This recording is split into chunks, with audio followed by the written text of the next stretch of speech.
সালামু আলাইকুম প্রিয় শিক্ষার্থীবৃন্দরা। সালামু আলাইকুম সবাইকে, আশা করি সবাই ভালো আছো, সুস্থ আছো। আমাদের সাথে কারা কারা জয়েন করেছো তোমরা একটু দ্রুত কমেন্টে জানিয়ে দাও এবং ক্লাসটা লাইক দিয়ে অথবা একটা লাভ রিয়েক্ট দিয়ে তোমরা ক্লাসটা শেয়ার করে দাও। ঠিক আছে? যদি ক্লাসটা ভালো লাগে একটা লাভ রিয়েক্ট দিয়ে ক্লাসটা শেয়ার করে দাও, যদি আমাদের ক্লাস ভালো না লাগে তাহলে একটা লাইক দিয়ে ক্লাসটা শেয়ার করে দাও। ঠিক আছে? কারণ তোমাদের ইচ্ছা তোমরা কি করবা। যদি ভালো লাগে একটা লাভ রিয়েক্ট দাও, লাভ রিয়েক্ট দিয়ে ক্লাসটা শেয়ার করে দাও। আর যদি ভালো না লাগে তাহলে একটা লাইক দাও, লাইক দিয়ে ক্লাসটা শেয়ার করে দাও। ঠিক আছে? যে কোনো একটা কিছু করো, বাট চুপচাপ বসে থাকা যাবে না। কারা কারা ক্লাসে জয়েন হয়েছো আমি একটু যদি দেখি, তোমরা একটু কমেন্ট করো। হ্যাঁ, অনেকেই ক্লাসে দেখলাম যে জয়েন্ট হয়ে গেছো। তোমরা জয়েন হয়ে গেছো অনেক, তোমরা একটু শেয়ার করে দাও। হ্যাঁ, আসসালামু আলাইকুম, তাইবা সিদ্দিকা আসছে, ওয়ালাইকুম আসসালাম। সবাই একটু শেয়ার করে দাও। হ্যাঁ, সবাই একটু শেয়ার করে দাও ক্লাসটা।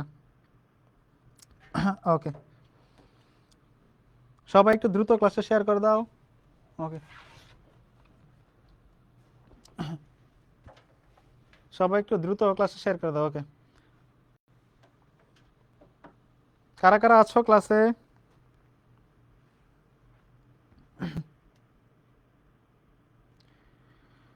ওকে, আমি অনেককে দেখতে পাচ্ছি যে চলে আসছো। আজকে আমরা তোমাদের বাংলা ফার্স্ট পেপারের সবচেয়ে গুরুত্বপূর্ণ যে কবিতাটা সেটা হচ্ছে বিদ্রোহী কবিতা। সেই বিদ্রোহী কবিতা নিয়ে আলোচনা করবে এবং বাংলার নব্য লেখক দিগের প্রতি নিবেদন, তোমাদের যে প্রবন্ধ গ্রন্থটা আছে সেটা নিয়ে প্রবন্ধটা আছে সেটা নিয়ে আমরা আলোচনা করবো। ঠিক আছে?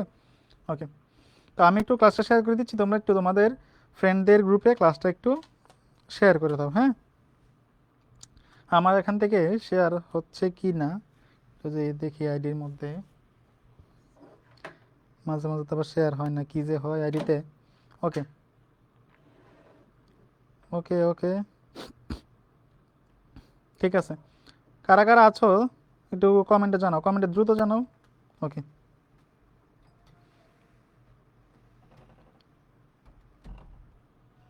ওকে, তো তোমরা তাইবা সিদ্দিক বলছে শেয়ার ডান, থ্যাংক ইউ ভাইয়া। ওকে, আদিত্য আকাশ চলে আসছে। ওকে, সবাই একটু কষ্ট করে তোমরা ক্লাসে রিয়েক্ট দিয়ে দাও, ক্লাসে রিয়েক্ট দিয়ে দাও এবং তোমাদের যাদের ফ্রেন্ড আছে তাদের ফ্রেন্ডদের মেনশন করে দাও। তোমাদের প্রত্যেকজন তোমাদের ফ্রেন্ডদের মেনশন করে দাও, কমপক্ষে 5 জন অন্তত ফ্রেন্ডদের মেনশন করে দাও এই ক্লাসে। দেখি কারা কারা কমেন্ট করো। ওকে, সাকিব হাইলাইট দিয়ে দিয়েছে, থ্যাংক ইউ। হাইলাইট দিলে আরো ভালো, অনেকের কাছে এটা যাবে, ক্লাসে যাবে। আদিত্য আকাশ বলছে কেমন আছেন, আসসালামু আলাইকুম। ওয়ালাইকুম সালাম ভাইয়া, তোমরা কেমন আছো? ওকে, তো সবাই একটু ক্লাসটা একটু শেয়ার করে দাও। ঠিক আছে, সবাই ক্লাসটা শেয়ার করে দাও, দ্রুত শেয়ার করে দাও, দ্রুত শেয়ার করে দাও। হ্যাঁ, আবিদ হোসেন, আসসালামু আলাইকুম। ওয়ালাইকুম সালাম ভাইয়া। ওকে, তো আমরা একটু ক্লাসে চলে যাচ্ছি। হ্যাঁ, সবাই একটু এর মধ্যে শেয়ার করে দাও, ক্লাসে চলে আসো। তো আজকে আমরা পড়বো যে বাংলার নব্য লেখক দিগের প্রতি নিবেদন, এটা। তো এটা তোমরা জানো যে এটা সবচেয়ে ছোট একটা প্রবন্ধ এবং সবচেয়ে ইজি একটা প্রবন্ধ। যদিও এটা একটা ইজি প্রবন্ধ, বাট এটা তোমাদের যখন সৃজনশীল আনসার করতে যাবা অনেকেই একটু অসুবিধার সম্মুখীন হবা, যেহেতু ছোট এবং কোনো থিওরিটিক্যাল কোনো বিষয় নাই, তাহলে তোমরা কি লিখবা আসলে। তো আজকের ক্লাসে আমরা এটা আলোচনা করবো যে তোমরা আসলে মূলত কি লিখবা। আদিত্য মেনশন করে দিচ্ছ, থ্যাংক ইউ ভাইয়া। তাইবা সিদ্দিকা ধন্যবাদ ভাইয়া। ওকে, আবিদ হোসেন ধন্যবাদ। ওকে, তো দেখো এই বাংলা নবলেখক নিবেদন কে লেখছে? এটা লেখছে বঙ্কিমচন্দ্র চট্টোপাধ্যায়। ওনার জন্ম 1838 সালে। ওনার ওটার উৎস গ্রন্থ বিবিধ প্রবন্ধ, অর্থাৎ বিবিধ প্রবন্ধ নামে ওনার একটা প্রবন্ধ গ্রন্থ আছে। সেই প্রবন্ধ গ্রন্থ বা সেই বই থেকে এই বাংলার নবলেখক দিগের প্রতি নিবেদন এই টপিকটা বা এই যে তোমার চ্যাপ্টারটা নেওয়া হয়েছে। নামকরণ হয়েছে বিষয়বস্তুর অন্তর্নিহিত বক্তব্যের উপর ভিত্তি করে। তারপর সাহিত্যের রূপ ও আঙ্গিক প্রবন্ধ, ভাষারীতি কি রীতি? এটা সাধু ভাষা রীতি, তাই না? সাধু ভাষায় লেখা পুরাটা। ওকে, প্রবন্ধের বিষয়বস্তু বা খুঁটিনাটি কি, এটা তোমাদের জন্য খুবই গুরুত্বপূর্ণ। এটা তোমাদের বইতে নাই, আমি তোমাদের জন্য এড করে দিছি। তোমরা যখন সৃজনশীলগুলা লিখবা, তোমরা যখন সৃজনশীলের গ অর্থাৎ প্রয়োগ এবং যখন উচ্চতর দক্ষতা ঘ নাম্বার যখন লিখবা, গ এবং ঘ নাম্বার যখন লিখবা, তখন কিন্তু এই খুঁটিনাটি শব্দগুলা বা এই যে বাক্যগুলা এগুলা কিন্তু কাজে লাগবে। এগুলো থেকে কিন্তু তোমরা অ্যান্সার করতে পারবা, সৃজনশীলগুলো অ্যান্সার করতে পারবা। তোমরা হয়তো অনেকেই বলবা যে সৃজনশীলগুলো কিভাবে অ্যান্সার করবো, এখান থেকে দেখো, এখান থেকে কিভাবে সৃজনশীলগুলো আনসার করবা। ঠিক আছে? ওকে, সবাই রেডি? দেখো, প্রবন্ধে প্রাবন্ধিক যশ বা অর্থ লাভের উদ্দেশ্যে সাহিত্য রচনায় নিরুৎসাহিত করেছেন। তার মতে কোনো কিছু পাওয়ার আশায় সাহিত্য রচনা করলে সাহিত্যের গুণগত মান নষ্ট হয়ে যায়। তার মানে এই বাংলার নবলেখকদের প্রতি নিবেদনে বঙ্কিমচন্দ্র চট্টোপাধ্যায় বলতে যাচ্ছেন যে আমরা যদি কোনো কিছু টাকার বিনিময়ে লিখি, তখন এটা আসলে আমরা খ্যাতিমান তো পাবোই না, আর টাকা পয়সা পাবো না। হ্যাঁ, টাকা পয়সা তোমার হচ্ছে নিয়ে লেখে, যে টাকা পয়সার উদ্দেশ্যে লেখে, কারা লেখে? যারা ইউরোপের লেখক আছে, ইউরোপিয়ান রাইটার আছে, যারা ইংলিশ বই বিশেষ করে লেখে, তারা হচ্ছে এই টাকা পয়সার জন্য লিখতে পারে। ওকে, কারা কারা চলে আসে দেখি। জবা আক্তার, আসসালামু আলাইকুম। ওয়ালাইকুম সালাম ভাইয়া। সুমাইয়া আছে, আদিত্য, আকাশ মেনশন করে দিয়ে, আচ্ছা ও চলে আসছে। লিলি, আসসালামু আলাইকুম। ওয়ালাইকুম সালাম। শারমিন সুলতান, আসসালামু আলাইকুম। ওয়ালাইকুম সালাম। মেহরিমা বিনতে, আসসালামু আলাইকুম। ওয়ালাইকুম সালাম। সবাইকে ওয়ালাইকুম সালাম। ঠিক আছে, সবাই একটু কষ্ট করে ক্লাসটা শেয়ার করে দাও। তোমাদের ফেসবুক টাইমলাইনে শেয়ার করে দিতে পারো, তোমাদের যে ফেসবুক গ্রুপ আছে সেই গ্রুপে শেয়ার করে দিতে পারো, অথবা তোমাদের যার যার কলেজের যে গ্রুপগুলো থাকে সেই কলেজের গ্রুপ যদি থাকে সেখানে শেয়ার করতে পারো, অথবা তোমাদের যাদের বন্ধু বান্ধবের মেসেঞ্জার গ্রুপ আছে সেই মেসেঞ্জার গ্রুপে কিন্তু ক্লাসটা শেয়ার করে দিতে পারো। ঠিক আছে, আমি সবাইকে দেখতে চাই যে কারা কারা শেয়ার করছো। আজকে যারা যারা শেয়ার করবে তাদের কিন্তু আমি আজকে নামগুলো পড়বো, এবং যারা যারা কমেন্ট করবো সবার নামগুলো আজকে পড়বো। আমি একটা নিয়ত নিয়ে আসছি যে তোমরা আজকে যারা যারা কমেন্ট করবো সবার নাম আমি পড়বো, সবার কমেন্ট পড়বো। ঠিক আছে, ওকে। তাহলে আমাদের এই যে এখানে টাকা পয়সার জন্য লেখা যাবে না, টাকা পয়সার জন্য লিখলে আমাদের যশ এবং খ্যাতি কি হয়ে যাবে? দুইটাই নষ্ট হয়ে যাবে। প্রাবন্ধিকের মতে লিখতে হবে মানুষের কল্যাণ সাধন কিংবা সৌন্দর্য সৃষ্টির অভিপ্রায়ে। অভিপ্রায় মানে সৌন্দর্য সৃষ্টির জন্য লিখতে হবে। যে কোনো ধরনের সাহিত্য লেখার উপর পর্যাপ্ত সময় নিয়ে সংশোধন পরিমার্জন করা উচিত। এতে লেখার উৎকর্ষ বাড়ে। বিদ্যা প্রকাশের চেষ্টা, অলংকার ও ব্যঙ্গের অপপ্রয়োগ, অনুকার বৃত্তি ইত্যাদি কারণে রচনার পরিপাট্য নষ্ট হয়। অর্থাৎ এখানে কি করা যাবে না? বিদ্যা প্রকাশের চেষ্টা করা যাবে না, সাহিত্যে কি করা যাবে না? তুমি যে অনেক কিছু জানো, অনেক কিছু বুঝো, এটা আসলে সাহিত্যে বোঝানো যাবে না। অলংকার ও ব্যঙ্গের অপপ্রয়োগ করা যাবে না, অলংকার এবং ব্যঙ্গের অপপ্রয়োগ করা যাবে না। অর্থাৎ তুমি যদি কোনো কিছুর সাথে কোনো কিছু তুলনা দাও, সেটা হচ্ছে কি করা যাবে না? অপপ্রয়োগ করা যাবে না। Okay, share done Sharmin Sultana, thank you. Sunaira Sadia, আসসালামু আলাইকুম। ওয়ালাইকুম সালাম। ওকে, জুই ইসলাম, আসসালামু আলাইকুম স্যার। ওয়ালাইকুম সালাম। সাকিব আবার হাইলাইট করে দিয়েছে, থ্যাংক ইউ। তাইবা, ওকে, আচ্ছা। তারপর দেখো, উৎকৃষ্ট রচনা সৃজন সরলতা ও বস্তুনিষ্ঠতার প্রতি বিশেষ মনোযোগ প্রদান করা উচিত। ওকে, তো এখানে নব্য লেখকদের প্রতি নিবেদন কি বলছে? যে অনুকরণ প্রিয়তা, অনুকরণ করা যাবে না। তারপর হচ্ছে কি আত্মপ্রচার বন্ধ রাখতে হবে, যে নিজে নিজে প্রচার এটা বন্ধ রাখতে হবে। লোকরঞ্জন প্রবৃত্তি এটা থেকে দূরে রাখতে হবে, অর্থাৎ মানুষের মনোরঞ্জন করার জন্য যে লেখা সেই লেখা লেখা যাবে না। তারপর দেখো, আমাদের রচনার উদ্দেশ্য কেমন হওয়া উচিত? আমাদের রচনার উদ্দেশ্য হওয়া উচিত মানব কল্যাণ, অর্থাৎ মানুষের জন্য কল্যাণ হয়, মানুষের জন্য ভালো হয়, সেজন্য সৌন্দর্য সৃষ্টি করার জন্য আমাদের লেখা উচিত, এবং সত্যের সাধনার জন্য আমাদের লেখা উচিত।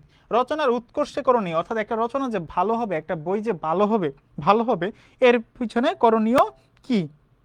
ওকে, শেয়ার করছি আদিত্য, থ্যাংক ইউ।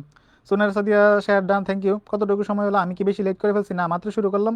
আদিত্য আকাশ, ব্যঙ্গ কি? ব্যঙ্গ মানে হচ্ছে তোমার, আমরা হচ্ছে ব্যঙ্গ করি না একজন আরেকজন রে, এরকম আর কি, মানে ব্যঙ্গের অনেক সময় তুলনা করি না, এরকম তুলনা করা বোঝায় আর কি, কোন যে কোনো কিছুর সাথে কোনো কিছু তুলনা করলাম। ওকে, তাহলে রচনার ভালোর জন্য বা একটা বই ভালোর জন্য আমাদের কি করা উচিত? সারল্য বা প্রাঞ্জলতা, অর্থাৎ সরল সংক্ষেপ ভাষায়, সুন্দর ভাষায় লেখা উচিত। এখন কেউ যদি মনে করো যে চর্যাপদের যে ভাষা ছিল, হ্যাঁ, চর্যাপদের ভাষাকে বলা হয় আলো আধারীর ভাষা, এগুলো তোমরা পড়বা, এডমিশন আমরা পড়াবো। তো এই যে আলো আধারীর ভাষা বা হচ্ছে সান্ধ্য ভাষা, সেই সান্ধ্য ভাষা বা আলো আধারীর ভাষায় যদি এখন কেউ সাহিত্য রচনা করে, তাহলে কি তুমি পড়বা? পড়বা না। আমি পড়বো? আমিও পড়বো না। তাহলে একটা রচনা বা একটা বই লেখার জন্য অবশ্যই কি করা উচিত? সারল্য বা সহজ ভাষায় লেখা উচিত, এবং রচনার মূল্যায়ন থাকা উচিত। অর্থাৎ একটা রচনা যে লিখবো, এটা আসলে মূল্যায়ন আছে কিনা, বা এটা আসলে আমি যে লিখবো সমাজে, এটা আসলে প্রায়োরিটি পাবে কিনা সেটা চিন্তা করা উচিত। এবং স্বকীয়তা থাকা উচিত। স্বকীয়তা মানে যে নিজস্বতা থাকা উচিত। অর্থাৎ ধরো আমি একটা রবীন্দ্রনাথ ঠাকুরের একটা গল্প পড়লাম, সেই গল্পটা পরে নিজের মতো আরেকটা গল্প লিখে দিলাম, শুধু নামগুলা চেঞ্জ করে, ধরো নায়ক নায়িকার নাম চেঞ্জ করে নিজের মতো নাম বসায় একটা গল্প লিখে দিলাম, তাহলে এটা কি স্বকীয়তা হইলো? এর মধ্যে কিন্তু কোনো নিজস্বতা নাই, এভাবে লেখা যাবে না। ওকে, ওকে, রমজান মাস কি প্ল্যান করা ঠিক না? হ্যাঁ, সবাই একটু শেয়ার করে দাও। ওকে, আমরা দ্রুত এমসিকিউর মধ্যে চলে আসলাম। বলো, যশের জন্য লিখলে কি হবে? বলো, যশের বা খ্যাতির জন্য লিখলে আমাদের কি হবে? অনেক যশ হবে, অনেক খ্যাতি হবে, অর্থ হবে, লেখা ভালো হবে না লেখা ভালো হবে, কোনটা হবে বলো তো? কত নাম্বার হবে? কত নাম্বার হবে? অ্যান্সার বলো। একের উত্তর কি হবে বলো? 1 নাম্বার দিয়ে উত্তর করো। হ্যাঁ, 1 নাম্বার দিয়ে উত্তর করো, কত হবে? 1 নাম্বার দিয়ে উত্তর করে ফেলো। 1 নাম্বার দিয়ে উত্তর করে ফেলো। 1 নাম্বার দিয়ে উত্তর করে ফেলো। বলো কি হবে? যশের জন্য লিখলে কি হবে বলো? যশের জন্য লিখলে কি হবে বলো? যশের জন্য লিখলে কি হবে? চল বলো, যশের জন্য লিখলে কি হয়? যশ হবে, অর্থ হবে, লেখা ভালো হবে, নাকি লেখা ভালো হবে না? কোনটা হবে বলো তো? হ্যাঁ, সবাই একটু দ্রুত অ্যান্সার করে দাও। ওকে, তাই বলছে অ্যান্সার সি। ওকে, তোমরা যখন অ্যান্সার করবা তখন তোমরা 1 2 লিখে অ্যান্সার করবা, হ্যাঁ, তাহলে আমার বুঝতে সুবিধা হবে যে তোমরা কত নাম্বার অ্যান্সার করতেছো।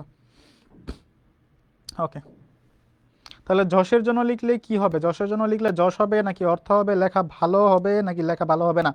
আজকের বোর্ডটা কেমন যেন কালো কালো লাগতেছে, তাই না? তোমাদের কাছে কি সেম মনে হচ্ছে কিনা একটু দেখো তো। আমার কাছে বোর্ডটা আজকে কেমন যেন অনেক অন্ধকার অন্ধকার লাগতেছে, আর আমার তো দেখাই যেতেছে না, আমাকে তো একদম দেখাই যেতেছে না।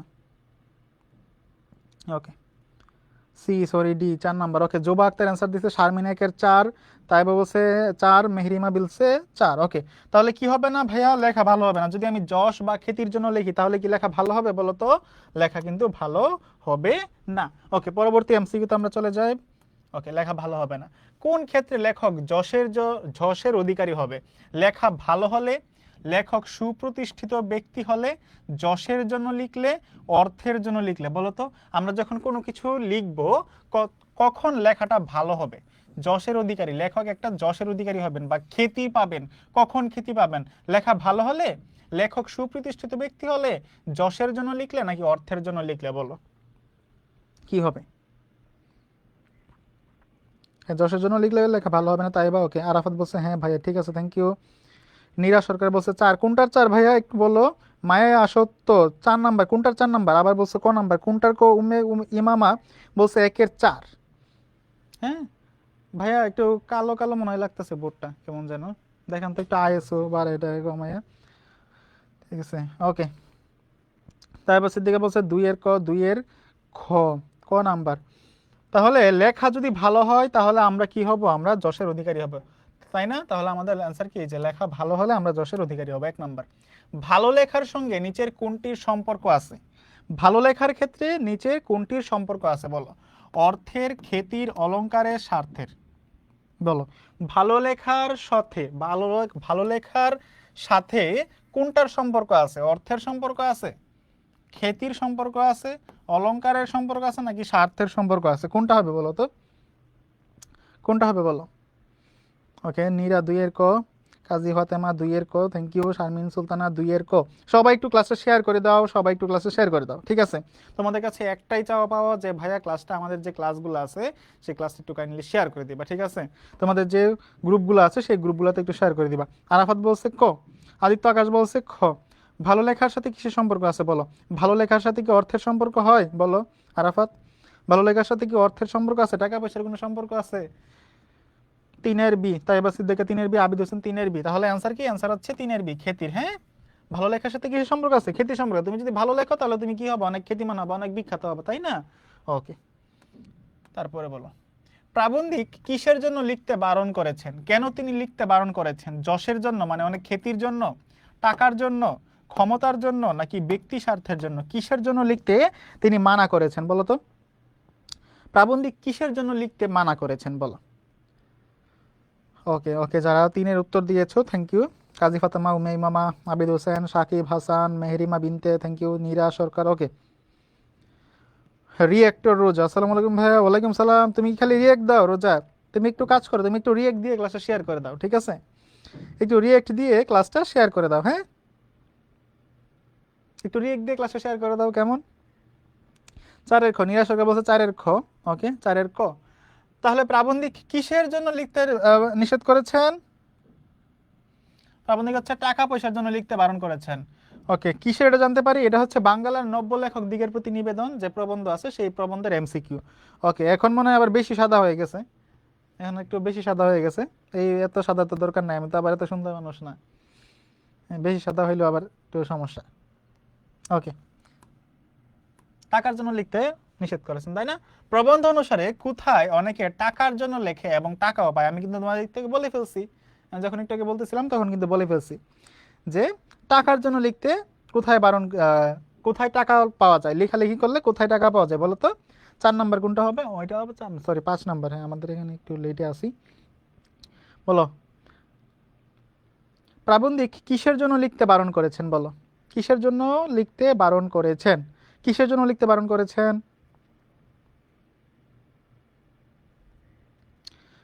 কিসের জন্য লিখতে বারণ করেছেন বলো? 5 নাম্বার বলো, 5 নাম্বার উত্তর দাও দ্রুত, দেখি কে আগে আনসার দিতে পারো। 5 নাম্বার, 5 নাম্বার কে আগে আনসার দিতে পারো এবং কারা কারা শেয়ার করছে এবং কোথায় শেয়ার করছে বলো তো? আমি তো তোমাদের কোনো কোনো শেয়ার দেখি না, তোমাদের আইডিতেও শেয়ার দেখি না। একটু শেয়ার করে দাও না কষ্ট করে, তোমাদের কাছে তো কিছু চাচ্ছি না, গেলে একটু শেয়ার করে দাও ক্লাসগুলো, হ্যাঁ। ওকে, তাহলে বলো পাঁচের পাঁচের অনেকেও সবাই আনসার দিয়ে দিচ্ছে, থ্যাংক ইউ, সবার উত্তর হয়েছে ইউরোপ ইউরোপ ইউরোপ। ইউরোপে টাকার জন্য লিখলে টাকা পয়সা পাওয়া যায়। ওকে, আমাদের এখানেও সেদিন হয় নাই, আমাদের এখনো সেদিন হয় নাই, আমাদের এখনো সেদিন হয় না। কোন দিন হয় নাই আমাদের? টাকার বিনিময়ে সুসাহিত্য রচনার দিন, সম্মানী ছাড়াই সুসাহিত্য রচনার দিন, সুশিক্ষার প্রভাবে সুসাহিত্য রচনার দিন, নাকি শিক্ষা ছাড়াই সুসাহিত্য রচনার দিন? কোনটা হবে বলো তো? আমাদের এখনো কোনটা সময় হয় নাই? আমাদের এখনো কিসের সময় হয় নাই? কোন ক্লাস এটা জানতে পারি? এটা বাংলা ক্লাস, বললাম তো এটা বাংলা ক্লাস। বাংলার নব্য লেখক দিগের প্রতি নিবেদন, এই টপিকের উপর আমাদের এমসিকিউ প্র্যাকটিস হচ্ছে। কিছুক্ষণ পর আমাদের জ্ঞানমূলক প্রশ্ন প্র্যাকটিস হবে এবং অনুধাবনমূলক প্রশ্ন আমরা দেখে নিব। এই যে এমসিকিউ গুলো প্র্যাকটিস করতেছি আমরা, এই এমসিকিউ থেকে এবং বিদ্রোহী কবিতা আমাদের কিছুক্ষণ পর আছে, এই এমসিকিউ এবং জ্ঞানমূলক প্রশ্ন থেকে তোমরা কিন্তু এইচএসসি তে কমন পেয়ে যাবা। এটা একদম 100% শিওর। যদি কমন না পাও তাহলে তুমি আমার আইসা ধইরো, ঠিক আছে? পরীক্ষার পরে যে ভাই আপনি ক্লাস করছেন, বলছেন কমন পাবো, কিন্তু পাইছি না। আমি তোমাদের এখানে বলতেছি যে তোমরা এগুলা থেকেই কমন পাবা এইচএসসি তে, একদম 100% শিওর থাকো, একদম নিশ্চিন্তে থাকো, একদম নিশ্চিত থাকো। শাহানুর ইসলাম কাকন বলছে ক number, okay thank you. Nira Sarkar বলছে ক নাম্বার, ওকে। টাকার জন্য আমাদের এখনো এই দিন আসে নাই যে আমরা লিখে অনেক বেশি টাকা উপার্জন করব, কোটিপতি হয়ে যাব, কারণ তোমরা তো বই টুই পড়ো না, বই পড়লে একটা কথা ছিল। ওকে, অর্থের উদ্দেশ্যে লিখতে গেলে আমাদের কোন প্রবৃত্তি প্রবল হয়ে ওঠে? অর্থাৎ আমরা যদি টাকা পয়সার জন্য লিখি তাহলে আমাদের কিরকম লেখাটা হবে? চুরি করার প্রবৃত্তি হবে, মানে অন্য থেকে চুরি করে লিখবো? স্বার্থ সাধনের প্রবৃত্তি হবে? হিংসাত্মক প্রবৃত্তি হবে? নাকি লোকরঞ্জন প্রবৃত্তি হবে? কোনটা হবে বলতো? আমরা যদি অর্থ পাওয়ার উদ্দেশ্যে লিখি, টাকা পয়সা পাওয়ার উদ্দেশ্যে লিখি, তাহলে কি হবে বলো? একজন বলছে যে কি ক্লাস হচ্ছে, একজন কমেন্ট করছে যে ইংলিশ ক্লাস হচ্ছে। ওকে ঠিক আছে, শেয়ার করে দিয়েছি। মেরি মেবিনকান থ্যাংক ইউ ভাইয়া। ওকে, আদিত্য আকাশ থ্যাংক ইউ, সাকিব, আসমা, সুজন, কাজী ফাতেমা, ওকে, মুন্না, ঠিক আছে, আরাফাত থেকে, ঠিক আছে। বলো তো কি হবে সাতের? নীরা সরকার বলছে 7-4। লুকরঞ্জন, তাইবা সিদ্দিকা 7-4, থ্যাংক ইউ। তাহলে এই যে লুকরঞ্জন যে প্রবৃত্তি আছে, সেই লুকরঞ্জন প্রবৃত্তি প্রবল হয়ে উঠবে। অর্থাৎ আমরা কি করব? আমরা লুক দেখানোর জন্য তখন কি করব?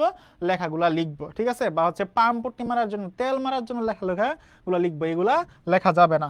ওকে, কিভাবে দেশের বা মনুষ্য জাতির মঙ্গল করা সম্ভব? কিভাবে মঙ্গল করা সম্ভব? অর্থ উপার্জন করে, সাহিত্য রচনা করে, সাময়িক সাহিত্যের মাধ্যমে, নাকি সাহিত্য ছাপিয়ে?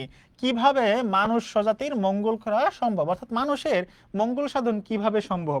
অনেকে বলবে যে ভাই টাকা উপার্জন করে, কারণ টাকা উপার্জন করলেই সবকিছু সম্ভব, তাই না? যে আমার কাছে টাকা আছে মানে সবকিছু আছে, টাকা নাই মানে কোনো নাই, নো মানি নো হানি, তাই না? এরকম একটা কথা আছে যে ভাই টাকা থাকলেই তো সব হয়, টাকা থাকলেই তো সব হয়, বাট আনসারটা কি টাকা হবে না? এখানে কিন্তু বঙ্কিমচন্দ্র টাকার জন্য লিখতে বলে নাই, বা হচ্ছে মানুষ জাতির মঙ্গলের জন্য লেখা সম্ভব না। মানুষ জাতির মঙ্গলের জন্য কি করা উচিত? তাহলে মানুষ জাতির মঙ্গলের জন্য আমাদের সাহিত্য রচনা করা উচিত, ঠিক আছে? অনেক সাহিত্য রচনা করতে হবে, অনেক পড়াশোনা করতে হবে। এরা তো আর বুঝতো না যে আমাদের সময় তো, মানে আমাদের সময় ফেসবুক টেসবুক থাকবে, আমরা সারাক্ষণ ফেসবুক চালাবো, রিলস দেখবো। এরা তো মনে করে যে 1838 সালের লেখক না, বঙ্কিমচন্দ্র চট্টোপাধ্যায়ের জন্ম হচ্ছে 1838 সালে, তো হচ্ছে তিনি হচ্ছে 90th সেঞ্চুরির, তাই না? 90th সেঞ্চুরির বলতে পারি যে উনি হচ্ছে কবি। তো ওনার সময় তার মনে করো ফেসবুক টেসবুক এগুলা কিছু ছিল না। ওরা মনে করো যারা পড়ালেখা করতো সারাক্ষণই পড়ালেখা করতো, যারা পড়ালেখা করতো না তারা কখনোই পড়ালেখা করতো না, ফেল করতো। তো ওরা তো আর জানতো না যে আমাদের সময় হাতে একটা জিনিস থাকবে, ডিভাইস থাকবে, খালি সারাদিন স্ক্রল করবো আর হচ্ছে এরকম এরকম এরকম এরকম করবো, তাই না? তো অবশ্যই কি করা উচিত? সাহিত্য রচনা করা উচিত। এলমা আহমেদ লগ্ন, থ্যাংক ইউ ভাইয়া। ওকে, তারপর বলো বঙ্কিমচন্দ্রের মতে কোন প্রবন্ধ কখনো হিতকর হতে পারে না? যা অত্যন্ত দুর্বোধ্য, যাতে বানান ভুলের আধিক্য আছে, যা মানুষের অনিষ্ট সাধন করে, যাতে লোকরঞ্জন করা যায়। অর্থাৎ হিতকর মানে উপকার হতে পারে না, উপকার করবে না। কোন কোন বই উপকার করবে না?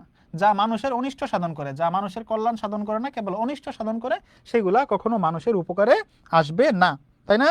সেগুলা কখনো মানুষের উপকারে আসবে না। নজিবুল ইসলাম 8-এর খ, ওকে থ্যাংক ইউ। আর 8-এর অ্যান্সার দিচ্ছ মারুফ, দেরি হয়ে গেল, সমস্যা না, এখন থেকে ক্লাস করো, পরবর্তী ক্লাস শেষ হলে আবার তুমি এটা রিপিট করে নিও, ঠিক আছে?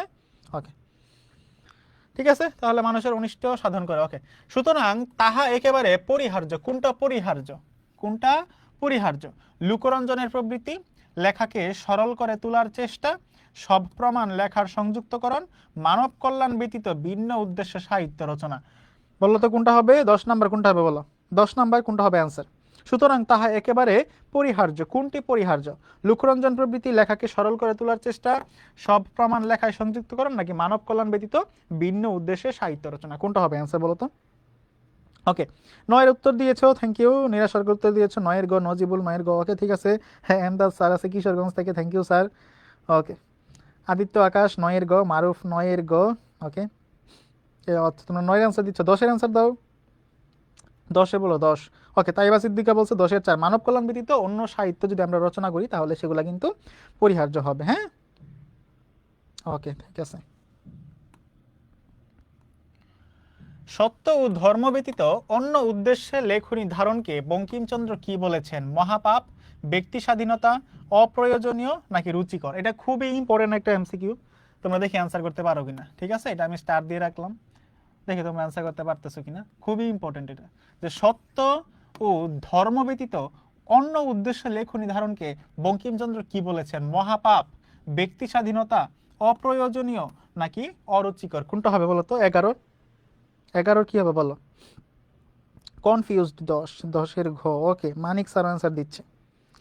সবাই প্রশ্ন দেখার আগে কিভাবে অ্যান্সার দিচ্ছে? সবার নেট ভালো যে, এজন্য অ্যান্সার দিয়ে দিচ্ছে সবাই একটু ফাস্ট। এটা কি কবিতার এমসিকিউ? না ভাই, এটা কবিতার এমসিকিউ হবে কেন? এটা হচ্ছে প্রবন্ধের এমসিকিউ, বাংলার নব্য লেখক দিগের প্রতি নিবেদন। কবিতার এমসিকিউ একটু পরে যাচ্ছি আমরা। ওকে, 10-এর একটু সমস্যা ভাইয়া। কি সমস্যা ভাইয়া? 11-র ক, মারু বলছে 11 ক, আসমা 11 ক, তাই ভাই 11-র 4, আদিত্য আকাশ বলছে 11-র ক। তাহলে ধর্ম ও সত্য ব্যতীত লেখনী ধারণকে বঙ্কিমচন্দ্র কি বলেছেন? বঙ্কিমচন্দ্র কি বলেছেন? মহাপাপ বলেছেন। মহাপাপ, লেখা যাবে না। লেখাকে কিছুকাল ফেলে রাখলে কি লাভ হয়? বাজারে লেখকের চাহিদা বাড়ে। আচ্ছা, লেখাকে কিছুকালের সময়টা কত? কিছুকালের সময়টা হচ্ছে 1-2 বছর, তাই না? কিছুকালের সময়টা কত? কিছুকালের সময়টা হচ্ছে 1 থেকে 2 বছর। লেখাকে 1 থেকে 2 বছর ফেলে রাখলে কি লাভ হয়? বাজারে লেখকের চাহিদা বাড়ে, অধিক অর্থপ্রাপ্তির সম্ভাবনা তৈরি হয়, ভুল ত্রুটিগুলো নজরে আসে, প্রকাশের সম্ভাবনা কমে যায়। অর্থাৎ তুমি যদি একটা বই ছাপিয়ে বাজারে কিছুদিন রেখে দাও, তাহলে সেখানে কিছু তুমি কি করবা? ভুল ত্রুটি তোমার নজরে আসবে। সেটা কতদিন? 1-2 বছর যদি বাজারে রাখো, অর্থাৎ আমি যদি একটা বই চাপাই, তোমরা যদি ভবিষ্যতে কিনো, তাহলে কি হবে? সেখানে তোমরা যদি বইটা তুমি পাওয়ার পরে তুমি বলবা যে ভাই আপনি তো এই বানানটা ভুল করছেন, ভাই আপনার তো এখানে দাড়ি কমা আসলে ঠিক হয় না, তাই না? এগুলো তুমি খুঁজে বের করতে পারবা, আমি তখন এগুলো ঠিক করে ফেলতে পারবো। তাহলে আমাদের কি হবে? ভুল ত্রুটিগুলো নজরে আসে, তাই না? ওকে, রিয়েক্টর রোজা 11-র খ। ওকে, আমরা কোথায় আছি? 12 নম্বর আছি, 12-র 3। তাইবা বলছে 12-র 3, আরাফাত বলছে 12-র 4, প্রকাশের সম্ভাবনা কমে যায়।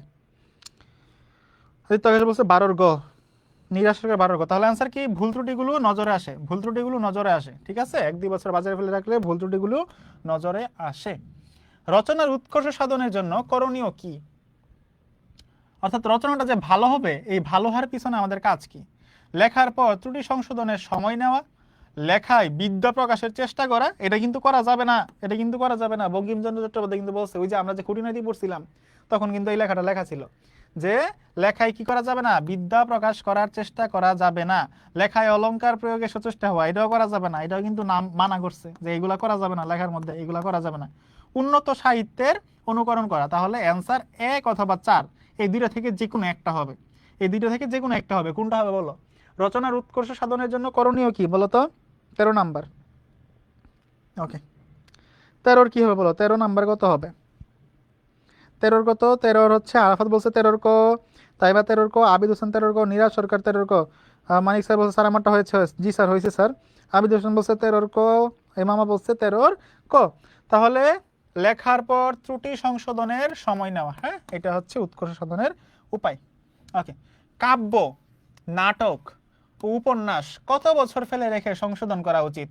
1-2 বছর, 2-3 বছর, 2-1 বছর, 2-4 বছর? আমি তো ওইখানে 1-2 বছর বলছি, সেখানে হচ্ছে একটু ঘুরায় একটু সাহিত্যিক ভাষায় বলছে আর কি বঙ্কিমচন্দ্র চট্টোপাধ্যায়।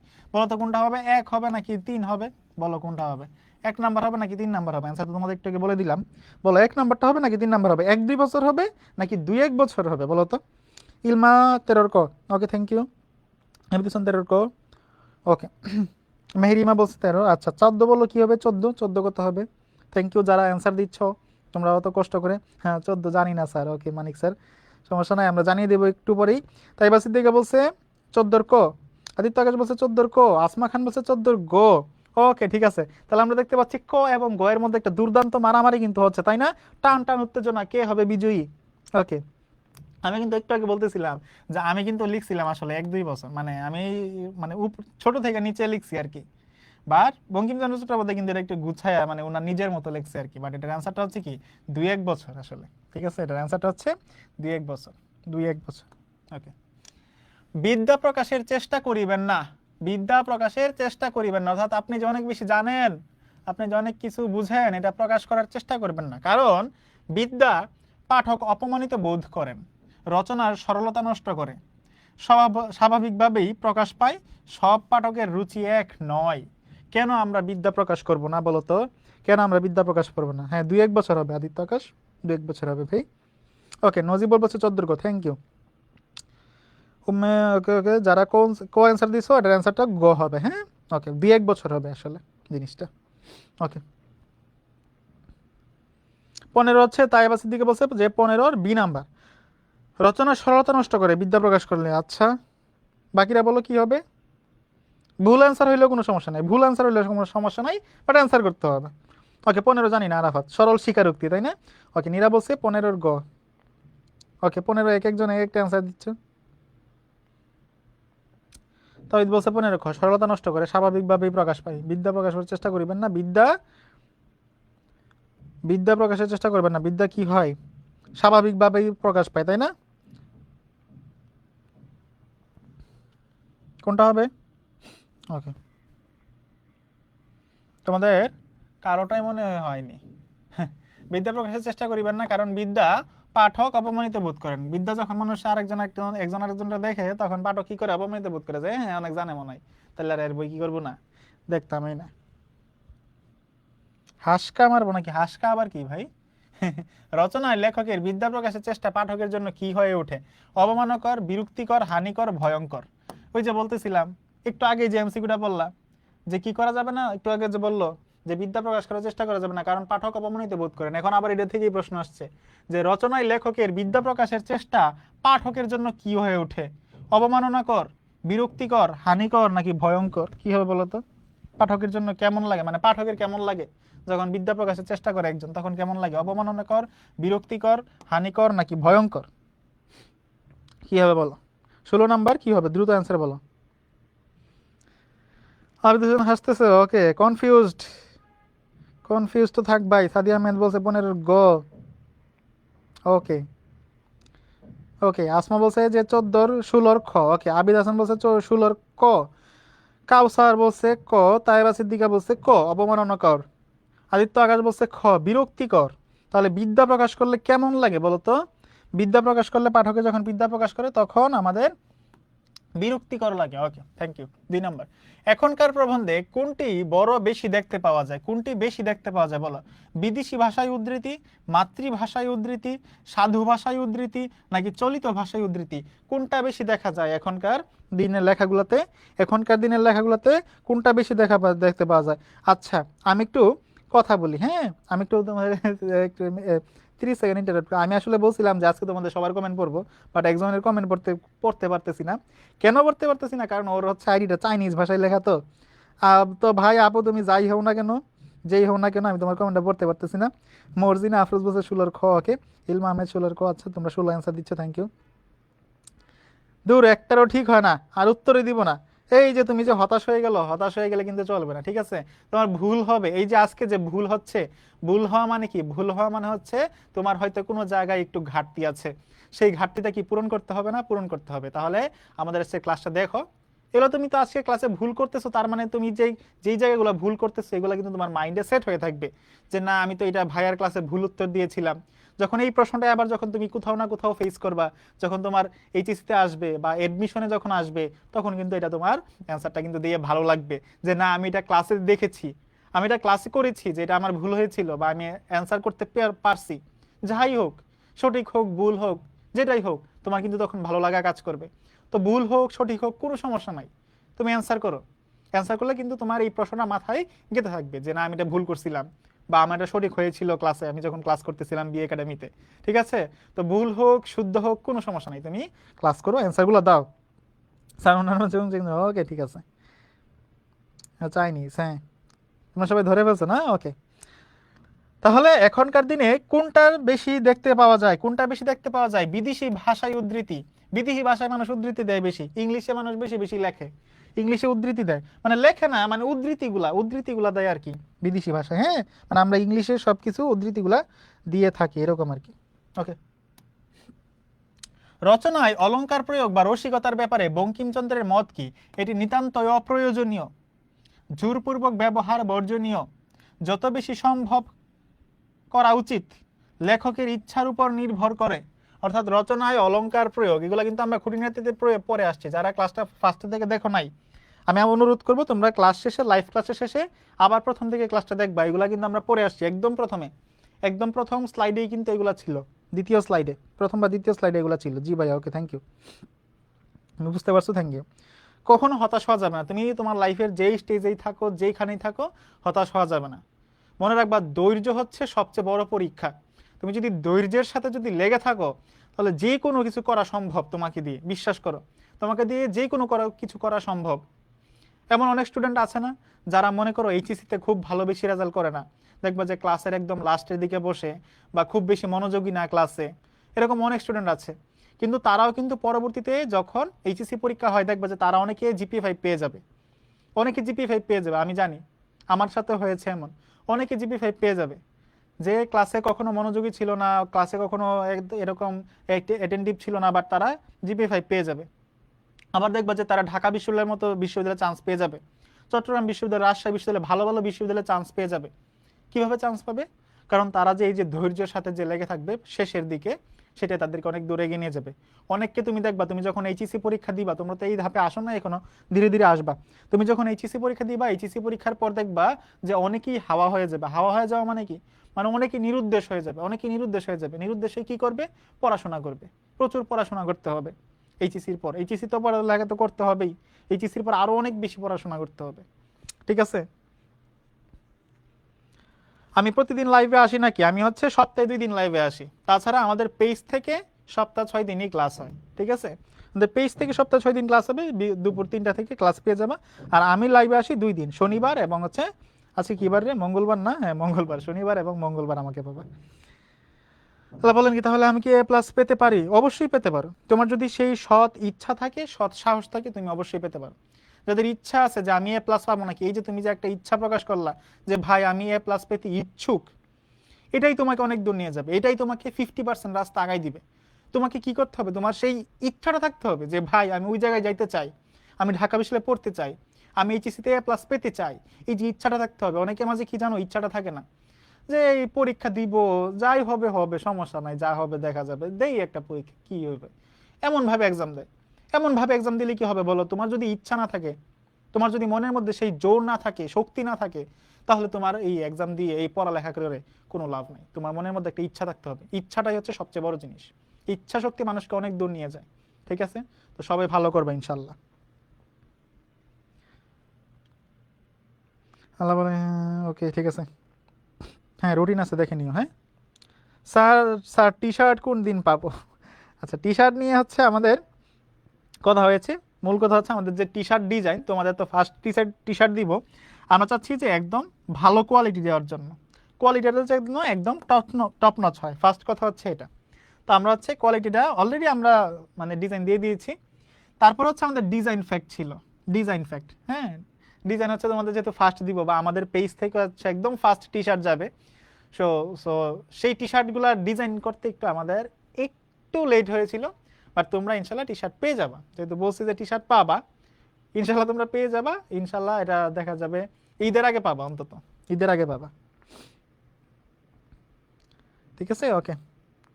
এবং যারা টি শার্টের জন্য কোয়ালিফাই হয়েছিল, তাদের তো আমাদের নাম লিস্ট করা আছে, তোমরা টি শার্ট পেয়ে যাবে, সমস্যা নেই। আর এবং হচ্ছে তোমরা যারা টি শার্ট পাও নাই, তারাও কিন্তু টি শার্ট পাবা। প্রতি সপ্তাহে আমাদের যে শুক্রবারে এক্সামটা হয়, সেই এক্সামে যদি তোমরা ফার্স্ট সেকেন্ড থার্ড এরকম ক্যাটাগরিতে থাকতে পারো, তোমরা কিন্তু টি শার্টটা পেয়ে যাবা। তবে যারা একবার পাইছো তারা কিন্তু আর পাবা না। ঠিক আছে? তোমরা অন্য কিছু পাবা। ওকে। তাহলে কি হবে বলো তো? এটি হচ্ছে অলংকার প্রয়োগ বা রসিকতার ব্যাপারে বঙ্কিমচন্দ্রের মত কি? এটা হচ্ছে জোরপূর্বক ব্যবহার করা যাবে না, যে স্থানে অলঙ্কার বা ব্যঙ্গ বড় সুন্দর বলিয়া বোধ হইবে সেই স্থানটি কাটিয়া দিবে। বিধিটি কোন কখন থেকে প্রচলিত? আধুনিক কালে, প্রাচীন কালে, অতি আধুনিক কালে নাকি কলিকালে? সেটা হচ্ছে প্রাচীন কালে। সকল অলঙ্কারের শ্রেষ্ঠ অলঙ্কার কোনটি? রীতি, জটিলতা, সরলতা নাকি মাধুর্য? কোনটা হবে? সরলতা হচ্ছে সকল অলঙ্কারের শ্রেষ্ঠ অলঙ্কার। অর্থাৎ তুমি যদি সরল থাকো, একদম ইজি ভাবে লেখাটা লেখো, এটাই হচ্ছে সবচেয়ে বড় অলঙ্কার। এখানে আর কোনো অন্য কোনো জিনিসের এখানে গেজাগেজি করার দরকার নাই। ঠিক আছে ভাইয়া, মেয়েদের কি দেবেন না শুধু ছেলেরাই পাবে? অবশ্যই পাবে।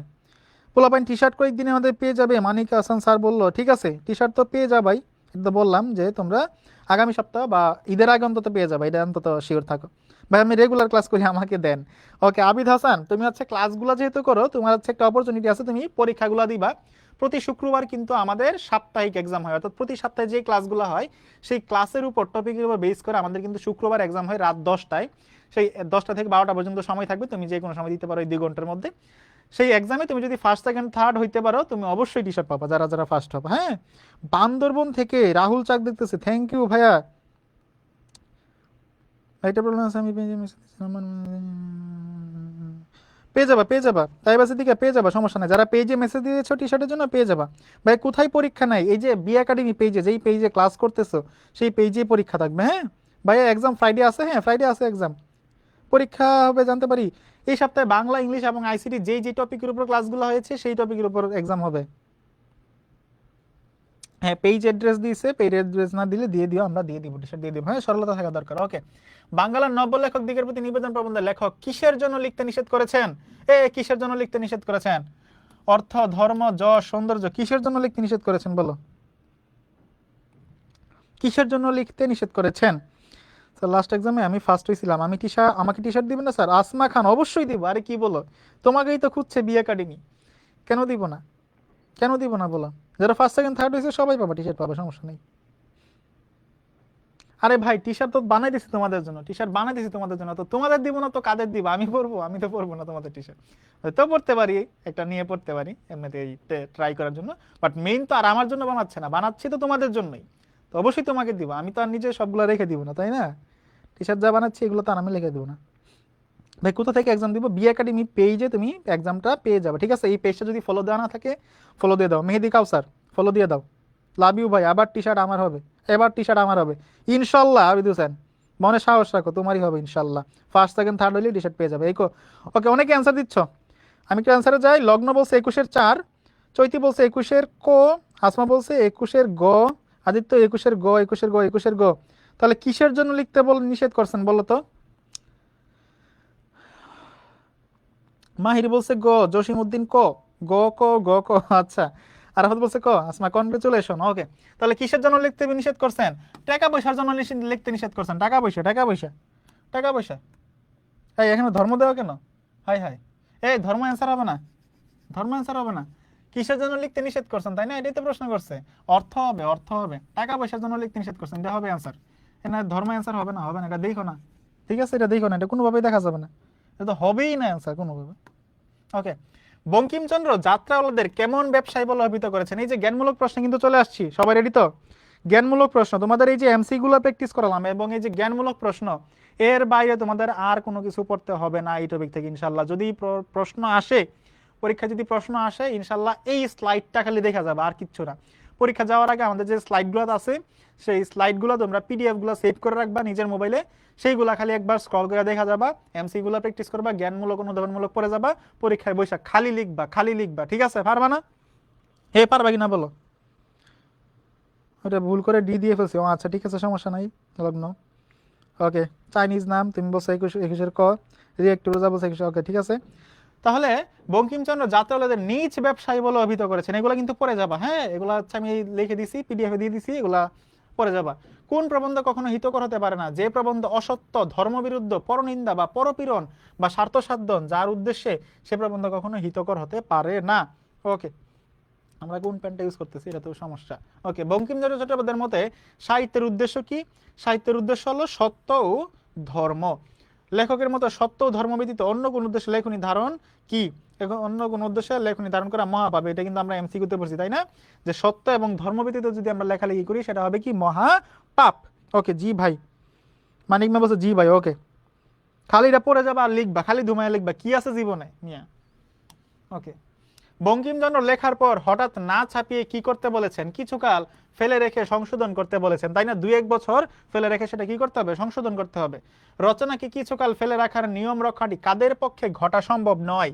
যারা সাময়িক সাহিত্য রচনাকারী, অর্থাৎ মনে করো সাময়িক সাহিত্য মানে কি, মানে মনে করো আমার এখন ভালো লাগছে একটা লেখা লিখছি, এরপর মনে করো আর ভালো লাগছে না, আর লেখা লিখছি না, হঠাৎ করে আবার হারাই গেলাম, এটা হচ্ছে সাময়িক সাহিত্য রচনাকারী। মানে ভালো লাগছে লিখছি, এরপরে আর আমার কোনো খোঁজ খবর নাই, মার্কেটে আর আমার কোনো বই নাই, এটা হচ্ছে কি সাময়িক সাহিত্য রচনাকারী। তোমার নাম হচ্ছে Afrin Sultana Eva. Okay, thank you Eva, congratulation to you, তুমি হচ্ছে গত পরীক্ষায় ফার্স্ট হয়েছিল, আমি দেখেছি রেজাল্ট, থ্যাংক ইউ। ওকে, প্রবন্ধের মধ্যে কোন ধরনের সাহিত্য লেখকের পক্ষে অবনতিকর? সেটা হচ্ছে লেখকের পক্ষে সাময়িক সাহিত্য অবনতিকর, তাই না? যারা হচ্ছে সাময়িকভাবে লিখবে, যে বিষয়ে যাহার অধিকার নাই সেই বিষয়ে তাহার হস্তক্ষেপ অকর্তব্য। এই নিয়মটি কোন সাহিত্যে রক্ষিত হয়? যে বিষয়ে যাহার অধিকার নাই সেই বিষয়ে তাহার হস্তক্ষেপ অকর্তব্য, এই নিয়মটি সাময়িক সাহিত্যে রক্ষিত হয় না। রচনার বিদ্যা প্রকাশের চেষ্টা পাঠকের পক্ষে কেমন? অতিশয় বিরক্তিকর, অর্থাৎ যখন বিদ্যা প্রকাশের চেষ্টা করবে তখন কেমন লাগবে পাঠকের? অনেক বিরক্তিকর লাগবে, ধরো কি খালি এত ভালো ভালো কথা লেখছে, মানে ভালো কথা বলতে কি, তোমার যখন বেশি নীতি নৈতিক কথা যখন বেশি আসবে তখন কিন্তু ভালো লাগবে না। এই যে আমি যদি তোমার এখন বলি যে এই পড়ালেখা করো, এই তুমি কি করতেছো, তোমার 2 দিন পরে এইচএসসি, তুমি পড়ালেখা করো না কেন, এই তাদের পড়তে বসো, এগুলো তোমার ভালো লাগবে? কি বলে ক্লাসের মধ্যে। তোমার যদি আমি একটু মজা দেই, তোমার যদি একটু হাসাই, তুমি বলবা আরে ভাই তো অনেক জোস, তাই না? ব্যাপারটা এমন হয়ে গেছে আর কি, কিছু করার নাই। মানে ভালো কথা বললে এখন আর কারো ভালো লাগে না, মনে হয় যে অনেক তিতা লাগতেছে। বাট তোমার যদি আমি একটু হাসাইতে পারতাম, তোমার যদি মজা দিতে পারতাম, তখন বলতে কি আরে ভাই তো অনেক জোস, অনেক জোস পড়াইতেছে কিনা সেটা ম্যাটার না, ম্যাটার হচ্ছে কি ভাই অনেক হাসাইতেছে, হ্যাঁ অনেক হাসির কথা হইতেছে, এটা হচ্ছে ম্যাটার, এটাই ম্যাটার করে। এটাতে মনে করে যে তোমরা অনেক ভালো। আর আমি যদি তোমার ভালো কথা বলি, এই যে পড়াইতেছি, আমি জানি যে ভালো লাগবে না, বেশি মানুষের ভালো লাগবে না, হ্যাঁ ভালো লাগবে না, খুব কয়েকজন থাকবে ক্লাসের মধ্যে, মানে ভালো ভালো জিনিস পড়ালে ভালো লাগবে না। এই যে খালি পড়াইতেছি, কোনো কথাবার্তা বলতেছে উল্টা পাল্টা, হাসাইতেছি, তোমাদের হাসাইতেছি না, এই জন্য ভালো লাগবে না। তোমার যদি উল্টা পাল্টা কথা বলতে অনেক হাসাইতাম, তাহলে তুমি তো আরে ভাই তো জোস, তাই না? এরকম হয়ে গেছে ঘটনা। ওকে, ভালো কথা বললে সবার বিরক্তিকর লাগে। লেখকের ভান্ডারে কোন সামগ্রী থাকলে প্রয়োজন মতো আপনি এসে যায়? লেখকের ভান্ডারে অলংকার বা ব্যঙ্গ সামগ্রী থাকলে সেটা প্রয়োজন মতো এমনি আসা যায়, সেটা আর প্রকাশ করা লাগে না। স্যার একদম ঠিক কইছেন, হ্যাঁ আমি জানি। ওকে, সহমত স্যার, জ্ঞান দিবেন না, হ্যাঁ জ্ঞান দিবেন না, এরকম হয়ে গেছে আর কি ঘটনা। যাই হোক, এখন আর কিছু করার নাই। বাট যারা হচ্ছে এরকম মনে করো যে, আমি একটা কথা বলি, সিরিয়াস কথাই বলি, মনে করো যারা এরকম মনে করো হাসাহাসির মধ্যে পড়ে, হ্যাঁ অনেক বেশি হাসতেছি, অনেক বেশি দুষ্টামি করতেছি, ভালো লাগতেছে, স্যার হাসাইতেছে, দুষ্টামি করতেছে, এটা করতেছি সেটা করতেছি, তাদের আসলে কখনো তেমন পড়ালেখা হয় না, তাদের তেমন ভালো পড়ালেখা হয় না। আমি তোমাদের গ্যারান্টি দিয়ে বলবো যে তাদের কখনো ভালো পড়ালেখা হয় না। পড়ালেখা জিনিসটাই অনেক কষ্টকর, তুমি বিশ্বাস করো আর না করো, পড়ালেখা জিনিসটা অনেক কষ্টকর, অনেক কষ্টকর। এটা কষ্ট করেই করতে হবে। তোমার যদি মনে হয় যে না একটা শর্টকাট টেকনিক দিয়ে একটা পড়ে ফেলবো, 1 লাইন পড়ে ফেলবো, এখন আর শর্টকাটের দিন নাই। আর তুমি যদি শর্টকাট দিয়ে পড়তে চাও, তুমি যখন পরীক্ষার হলে বসবা তখন দেখবা যে তোমার মাথায় এত বেশি শর্টকাট, এত বেশি শর্টকাট, যে কোনটার শর্টকাট যে কোনটা এটা তোমার শিখতে আবার শর্টকাট শেখা লাগবে, ঠিক আছে? কোনটার টেকনিক কোনটা এটা বের করতে আবার তোমার টেকনিক পড়া লাগবে, তখন তোমার মাথা দেখবা যে নাট বল্টু সব ঢিলা হয়ে যাবে। তো টেকনিক দিয়ে, শর্টকাট দিয়ে এটা আসলে পড়ালেখা হয় না। এটা তো তোমার মাথায় সাময়িকভাবে অনেক বেশি ভালো লাগবে, সাময়িকভাবে ভালো লাগবে, বাট দীর্ঘস্থায়ী এটা তোমার কখনো ফলপ্রসূ হবে না।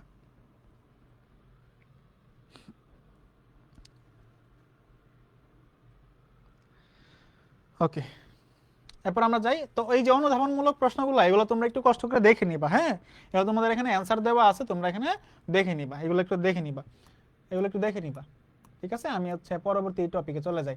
আমরা এখন চলে আসছি বিদ্রোহী কবিতায়, সবচেয়ে গুরুত্বপূর্ণ কবিতা। সবকিছু নিয়েই পড়ালেখা, হ্যাঁ তোমার কষ্ট লাগবে, পড়ালেখা করতে কষ্ট লাগবে, সেটা নিয়েই পড়ালেখা আগে যেতে হবে। বিদ্রোহী কবিতার লেখা অগ্নিবীণা। অগ্নিবীণা তো বিদ্রোহী কবিতা দেখো না অনেক বেশি, হ্যাঁ অনেক বেশি তোমার কি বলে এটাই, অনেক বেশি দুর্দম একটা কবিতা, বা অনেক বেশি মারাত্মক লেভেলের একটা কবিতা। তো মারাত্মক লেভেলের একটা কবিতা মানে কি, আমরা বলি না এই যে মামা দেখ আগুন আগুন, হ্যাঁ আমরা বলি না আগুন আগুন, তো মারাত্মক মানে কি আগুন আগুন, এইভাবে মনে রাখতে পারো। অগ্নি মানে কি আগুন, তো বিদ্রোহী কবিতা কই থেকে নিয়েছে? আগুন থেকে নিয়েছে, মানে অগ্নিবীণা থেকে নিয়েছে, ঠিক আছে? অগ্নিবীণা থেকে নিয়েছে, জাস্ট এটা টেকনিক, আবার টেকনিকই দিয়ে দিলাম তোমাদের, বললাম টেকনিক পড়া যাবে না, আবার টেকনিক দিলাম। যাই হোক, এই যে অগ্নিবীণা কাব্য থেকে নেওয়া, এটা হচ্ছে কবির প্রথম কাব্যগ্রন্থ, এটা মনে রাখতে পারো যে আগুন, এটাই হচ্ছে তার প্রথম কাব্যগ্রন্থ অগ্নিবীণা। বিদ্রোহ কবিতাটি প্রকাশিত হয় বিজলি পত্রিকায়। তাহলে আগুন এবং বিজলিটা মোটামুটি একটা মিল আছে না? দেখো বিজলি পত্রিকা, বিজলি ঠাডা, ঠাডা মানে তো বিজলি, তাই না? বিজলি পত্রিকায় হয়। ওকে, পিডিএফ তো দিয়ে দিব, ক্লাস শেষে দিয়ে দিব। এই পত্রিকায় ছিল, এটা ছিল একটা সাপ্তাহিক পত্রিকা, অর্থাৎ সপ্তাহে একটা বের হইতো পত্রিকা, ঠিক আছে? প্রতি সপ্তাহে একটা পত্রিকা বের হইতো। বাংলা সাহিত্যের অন্যতম শ্রেষ্ঠ কবিতা বিদ্রোহী। আচ্ছা আচ্ছা, এগুলো এগুলো একটু দেখে নিবা, হ্যাঁ? ওকে, কবিতার খুঁটিনাটি দেখো। নটরাজকে, নটরাজ হচ্ছে প্রলয় সৃষ্টিকারী দেবতা শিব, অর্থাৎ নটরাজকে, নটরাজ হচ্ছে শিবের নাম। এখানে নটরাজের প্রসঙ্গে এসেছে বিদ্রোহী কবির বিধ্বংসী রূপ বোঝাতে। কবির বিদ্রোহী সত্তা আবদ্ধ নয় জাগতিক কোনো বন্ধন বা নিয়ম কানুন শৃঙ্খলের বেড়া জালে। কবি মানেন না অসাম্য সৃষ্টিকারী আইন। কবি কি মানে না? কবি কোনো অসাম্য সৃষ্টিকারী আইন মানে না। অন্যায়ের বিরুদ্ধে তিনি টর্পেডো বা ভাসমান মাইনের মতো। তাহলে কবি কাজী নজরুল ইসলাম অন্যায়ের বিরুদ্ধে কেমন? টর্পেডো বা ভাসমান মাইনের মতো থাকে। দুর্যোটিকে, দুর্যোটি হলো জটাধারী শিবের অপর নাম।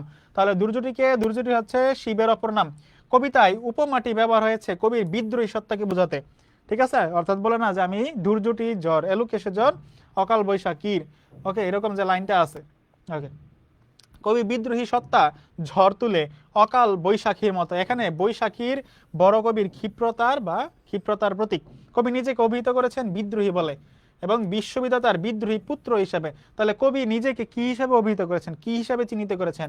বিদ্রোহী বলে নিজেকে চিহ্নিত করেছেন এবং বিশ্ববিধাতার পুত্র, বিদ্রোহী পুত্র হিসাবে তাকে কিন্তু তিনি চিহ্নিত করেছেন। এটা একটু দেখবা। ওকে, কবির দৃষ্টিতে তিনি সৃষ্টি ধ্বংস লোকালয় বা শ্মশান অবসান বা নিশা বসানো তিনি।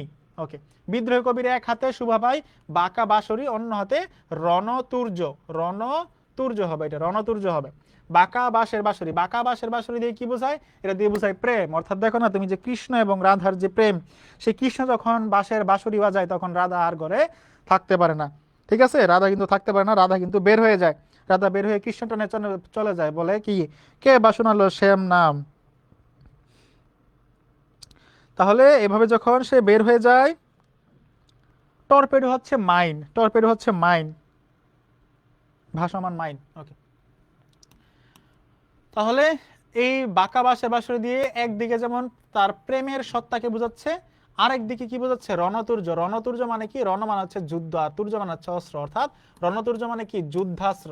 অর্থাৎ এক পাশে যেমন তাকে বোঝাচ্ছে যুদ্ধাস্ত্র, আরেক পাশে তাকে দিয়ে কি বোঝাচ্ছে? প্রেম ভালোবাসা, এটার ইঙ্গিত দিচ্ছে যে অর্থাৎ তিনি চাইলে একদিকে যেমন প্রেম ভালোবাসা দিয়ে মানুষকে একটা সুন্দর পৃথিবী উপহার দিতে পারেন, অপর পাশে এই যুদ্ধের মাধ্যমে, যুদ্ধের অস্ত্রের মাধ্যমে সবকিছু একদম নিক্ষত্র করে, সবকিছু একদম কেটে ফানা ফানা করে সব যে অন্যায় আচরণ আছে সেগুলা কি করতে পারেন? তিনি মুছে দিতে পারেন।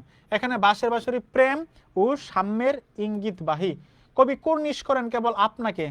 এটা পরীক্ষায় আসতে পারে যে কাকে কুর্নিশ করেন? আপনাকে বা নিজেকে কুর্নিশ করেন, অন্য কাউকে নয়। তার বিধ্বংসী রূপ ফেরেশতা ইসরাফিলের সিংহার মতো, পিনাক পানি শিবের ত্রিশূলের মতো, দাবানলের দাহের মতো, পরশুরামের খেপা দুর্বাসা বা চেঙ্গিস খানের মতোই বিধ্বংসী। তার এই বিদ্রোহ অন্যায়ের বিরুদ্ধে, এটাও কিন্তু মাথায় রাখতে হবে। এই যে কবি নজরুল ইসলামের, কাজী নজরুল ইসলামের বিদ্রোহ কিসের বিরুদ্ধে? কবি কাজী নজরুল ইসলামের বিদ্রোহ কিসের বিরুদ্ধে বলতো? কিসের বিরুদ্ধে? অন্যায়ের বিরুদ্ধে। বঞ্চিত ও আর্তমানবতার পক্ষে।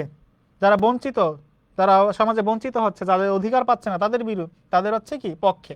এবং শান্তির লক্ষ্যে, শান্তির লক্ষ্যে তার বিদ্রোহ। বিধবার বুকে তিনি ক্রন্দন শ্বাস, এটা কিন্তু পরীক্ষায় খুবই খুবই খুবই গুরুত্বপূর্ণ। কবি কার বুকের ক্রন্দন শ্বাস? বিধবার বুকের ক্রন্দন শ্বাস। পরীক্ষায় অনেকবার প্রশ্ন আসছে, ফিউচারেও আসবে এটা। হুতাশী হা হুতাশ, সঞ্চিত ব্যথা তিনি গৃহহারা পথবাসী পথিকের, অর্থাৎ পথিকের তিনি কি? সঞ্চিত ব্যথা। ওকে, কবি শান্ত হবেন কখন? যেদিন অত্যাচারী ধ্বংস হবে, উৎপাত বন্ধ হয়ে যাবে, রণক্লান্ত হবেন তিনি, ঠিক আছে? ওকে, এটা একটু দেখবা। কাজী নজরুল ইসলাম কত সালে জন্মগ্রহণ করেন? বলো বলো, কাজী নজরুল ইসলাম কত সালে জন্মগ্রহণ করেন? আবার আমরা একটু এমসিকিউ চলে আসলাম। বলো, 1 নাম্বার দিয়ে বলো কত হবে। কাজী নজরুল ইসলাম কত সালে জন্মগ্রহণ করেন? কাজী নজরুল ইসলাম কত সালে জন্মগ্রহণ করেন বলো।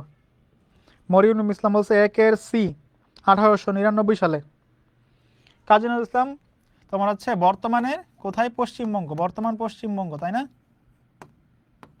পশ্চিমবঙ্গের আসানসোলের আসানসোলের চুরুলিয়া গ্রামে জন্মগ্রহণ করেন। আসানসোলের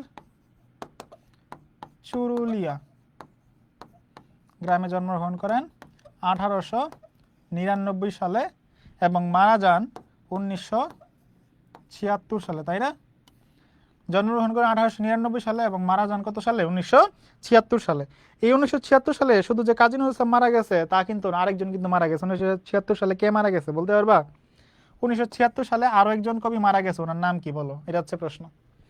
1976 সালে আরো একজন কবি মারা গেছে, ওনার নাম কি? ওকে, দেখো আরোহী বিনতে ও কিন্তু অনেকক্ষণ পরে ওর ফ্রেন্ডদের হাইলাইট করে দিয়েছে, থ্যাংক ইউ। মেহরিমা বলছে একের ক 1861। মায়ের দিব ধরে, এটা কি রবীন্দ্রনাথ না নজরুল? 1861 কেন হবে? প্রশ্ন দেখো ভালো করে, এরপর অ্যান্সার দাও। মারুফা একের সি, চৈতি সরকার একের ক। একটা মায়ের দিব তোমাদের সবটির ধরে, তোমাদেরকে পদ্মা নদী থেকে ফেলে দেওয়া উচিত। মর্জিনা আফরোজ বলছে একের গ। আচ্ছা, 1976 সালে আরো একজন কবি মারা যায়, তিনি কে? তিনি হচ্ছে আমাদের জীবনানন্দ দাশ, তাই না? ওকে, আরো একজন মারা যায়, বেগম রোকেয়া সাখাওয়াত হোসেন। ওকে, কাজী নজরুল ইসলাম প্রথম কাব্যগ্রন্থ কোনটা? দেখি এটা পারবি না, বলো তো প্রথম কাব্যগ্রন্থ কোনটা? প্রথম কাব্যগ্রন্থ কোনটা? বিশ্বেরবাসী, অগ্নিবীণা, সাম্যবাদী, চক্রবাক, কোনটা হবে অ্যান্সার বলো তো? প্রথম কাব্যগ্রন্থ কোনটা? প্রথম কাব্যগ্রন্থ কোনটা বলো? কাজী নজরুল ইসলামের প্রথম কাব্যগ্রন্থ কোনটা? 2 নাম্বার বলো কি হবে?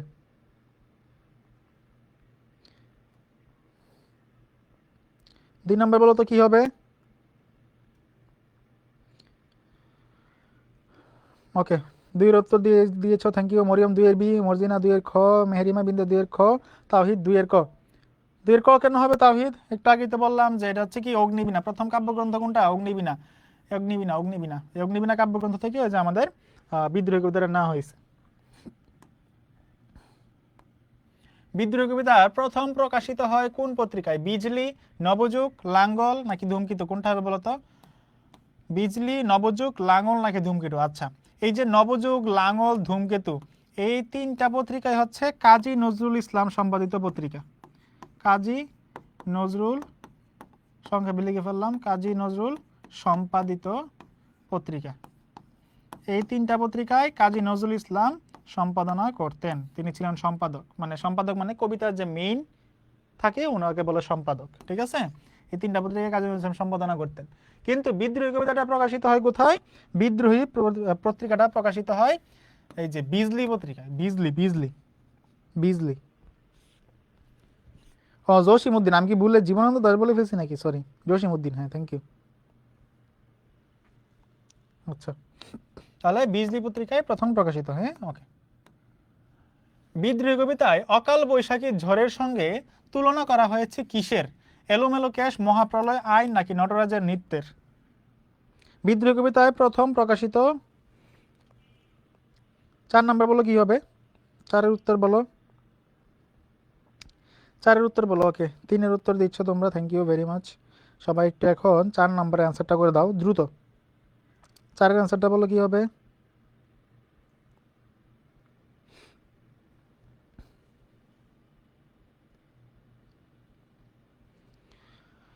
চারের বি, মরিয়ম বলছে 4-এর বি, চৈতি বলছে 4-এর ডি।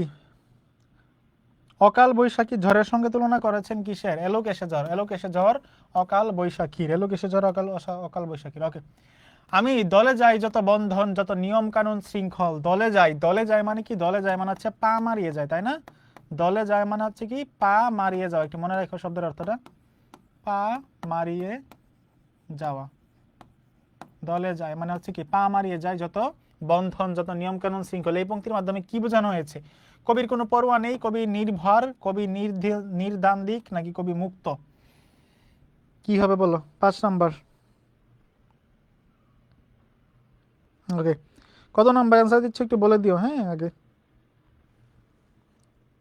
সৃষ্টি রয় বলছে 4-এর খ। ওকে, চাইনিজ আপু বলছে 4-এর ক, মানিক মিয়া বলছে 4-এর ক। ওকে, 5 নাম্বার কি হবে? 5 নাম্বার বলো, 5 নাম্বার দ্রুত। ওকে, 5-এর ক, চৈতি সরকার বলছে 5-এর ক, মরিয়ম 5-এর ক। ওকে, তাহলে কি হবে? কবির কোনো পরোয়া নেই, কবির কোনো পরোয়া নেই। পরোয়া নেই। ওকে, বিদ্রোহী কবিতায় ব্যবহৃত ঐতিহাসিক চরিত্র কোনটি? Orpheus, Nataraj, Israfil, Genghis. ঐতিহাসিক চরিত্র কোনটা বলো? ঐতিহাসিক চরিত্র, ঐতিহাসিক চরিত্র মানে কি? মানে যেটা হচ্ছে ইতিহাস আশ্রিত চরিত্র। এই যে দেখো নটরাজ, এটা কি ইতিহাস আশ্রিত চরিত্র? না, এটা কিন্তু একজন তোমার শিব, তাই না? তো উনি কিন্তু ইতিহাস আশ্রিত চরিত্র না। ইসরাফিল উনি কি? উনি হচ্ছে আমাদের একজন ফেরেশতা, তো উনি হচ্ছে আমাদের ঐতিহাসিক চরিত্র না। তারপর হচ্ছে কি অরফিয়াস, গ্রিক পুরাণের ওনার কথা আছে অরফিয়াস, উনিও আমাদের কি না, ঐতিহাসিক চরিত্র না। তাহলে চেঙ্গিস হচ্ছে কি আমাদের ঐতিহাসিক চরিত্র, তাই না? সবাই D number. Okay, thank you, সবাই বলে ফেলছে, থ্যাংক ইউ। বিদ্রোহী কবিতায় কবি নিজেকে কার সুতো হিসেবে পরিচয় দিয়েছেন? কার সুতো, এখানে সুতো মানে কি? সুতো মানে হচ্ছে পুত্র, ঠিক আছে? কার পুত্র হিসেবে নিজেকে পরিচয় দিয়েছেন? সুতো শব্দের অর্থ পুত্র। বিদ্রোহী কবিতায় কবি নিজেকে কার পুত্র হিসেবে পরিচয় দিয়েছেন? দুর্বাসা, বিশ্বামিত্র, ইন্দ্রাণী নাকি পরশুরাম? কি হবে 7 নাম্বার বলো? যারা এখনো ক্লাসে শেয়ার করো নাই, তোমাদেরকে কাইন্ডলি রিকোয়েস্ট করবো যে তোমরা ক্লাসটা একটু কষ্ট করে শেয়ার করে দাও, ঠিক আছে? ক্লাসটা একটু শেয়ার করে দাও যাতে তোমাদের পরবর্তীতে খুঁজে পেতেও, ক্লাসটা খুঁজে পেতেও আবার সুবিধা হয়। তাহলে তুমি সেখান থেকে কিন্তু দেখে নিতে পারবে, আবার তোমার কষ্ট হবে না, ঠিক আছে? ওকে, মর্জিনা আফরোজ বলছে 7-এর খ, চৈতি সরোবর বলছে 7-এর ক। কার সুতো? 7-এর খ, 7-এর ক। দেখি কে আগে উত্তর দিতে পারে, সঠিক উত্তর কে দিতে পারে বলো? হায়দার বইয়া 7-এর সি, আবিদ হোসেন 7-এর সি, মারুফা 7-এর C. Okay, thank you. Mariam 7-এর সি। ওকে, তাহলে অ্যান্সার কি? ইন্দ্রাণী সুতো, ইন্দ্রাণী সুতো, ঠিক আছে? ইন্দ্রাণী সুতো। এটার অ্যান্সারটা ভুল দেওয়া আছে, বাট তোমরা একটু দেখে নিবা। এটা বিশ্বামিত্র হবে না, হ্যাঁ, এখানে বিশ্বামিত্র লেখা আছে, এটা বিশ্বামিত্র হবে না, এটা হবে কি? অ্যান্সার হবে ইন্দ্রাণী সুতো। চির উন্নত মম শির কথাটি কিসের পরিচায়ক? হিমালয়ের মতো দৃঢ়তা, আত্মদম্ভ প্রকাশ, মাথা উঁচু করে থাকার, নাকি অন্যায়ের সামনে মাথা নত না করার? চির উন্নত মম শির, বিশ্ব ছাড়ায় উঠিয়াছে একা, বিশ্ববিদাত্রীর।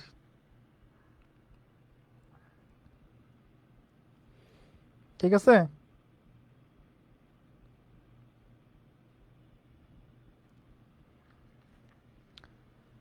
বলো কি হবে? হ্যাঁ, শেয়ার দিয়ে দাও, শেয়ার দিয়ে দাও, তো শেয়ার করে দাও। এই বেটা আবিদ, হাইলাইট এমনি করে না, হাইলাইট করে কিভাবে দেখো? হাইলাইট করে কিভাবে? হাইলাইট করে কিভাবে? যে এট দ্য রেট আছে না, এট দ্য রেট লেখো, এট দ্য রেট লেখে তারপর হাইলাইট লেখো, ঠিক আছে? এট দ্য রেট লেখো তারপর হাইলাইট লেখো, এইভাবে লেখো হাইলাইট, এভাবে লেখো হাইলাইট, হ্যাঁ? তাহলে চির উন্নত মম শির কথার দ্বারা কি বোঝানো হয়েছে? চির উন্নত মম শির দ্বারা বুঝেছে অন্যায়ের সামনে মাথা নত না করার। 4 নাম্বার, তাই না? ওকে। বিদ্রোহী কবিতায় কবি কাকে কুর্নিশ করেন? নিজেকে, মাতৃভূমিকে, ঈশ্বরকে নাকি মাতা পিতাকে? কাকে কুর্নিশ করেন বলো? বিদ্রোহী কবিতায় কবি কাকে কুর্নিশ করেন? ওকে, যারা যারা উত্তর দিতেছো, থ্যাংক ইউ। বিদ্রোহী কবিতায় কবি কাকে কুর্নিশ করেন বলো?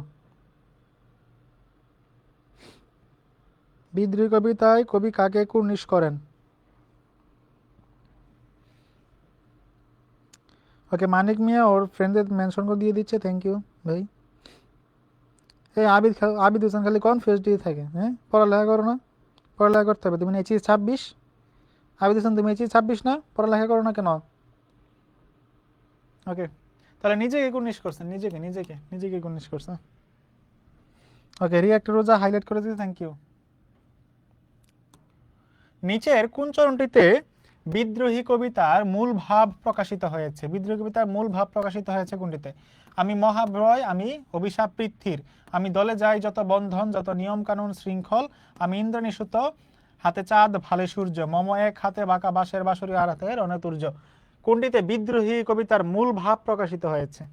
মূল ভাব আছে কোনটাতে?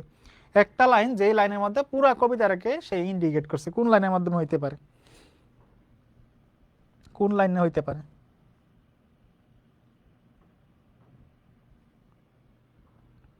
ওকে, মরিয়ম ইসলাম ওর ফ্রেন্ডদের মেনশন করে দিচ্ছে, থ্যাংক ইউ।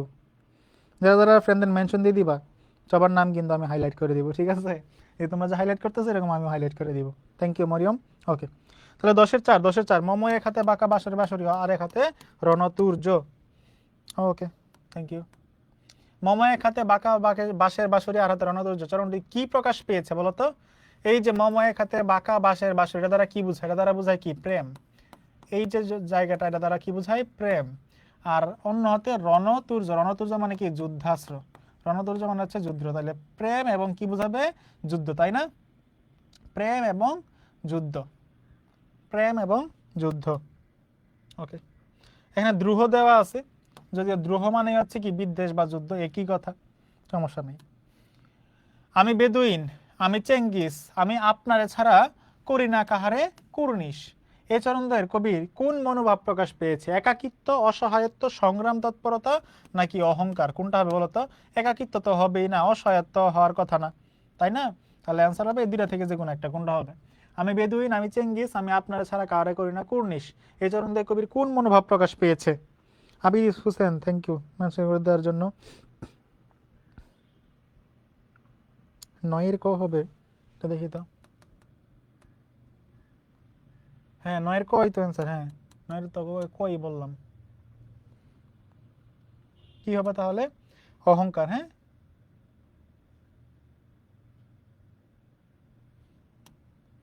নিচের কোন চরিত্রটি অন্যদের থেকে ভিন্ন?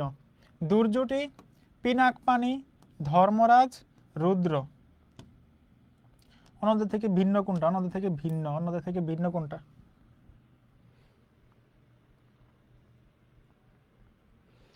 নিচের কোন চরিত্রটি অন্যদের থেকে ভিন্ন?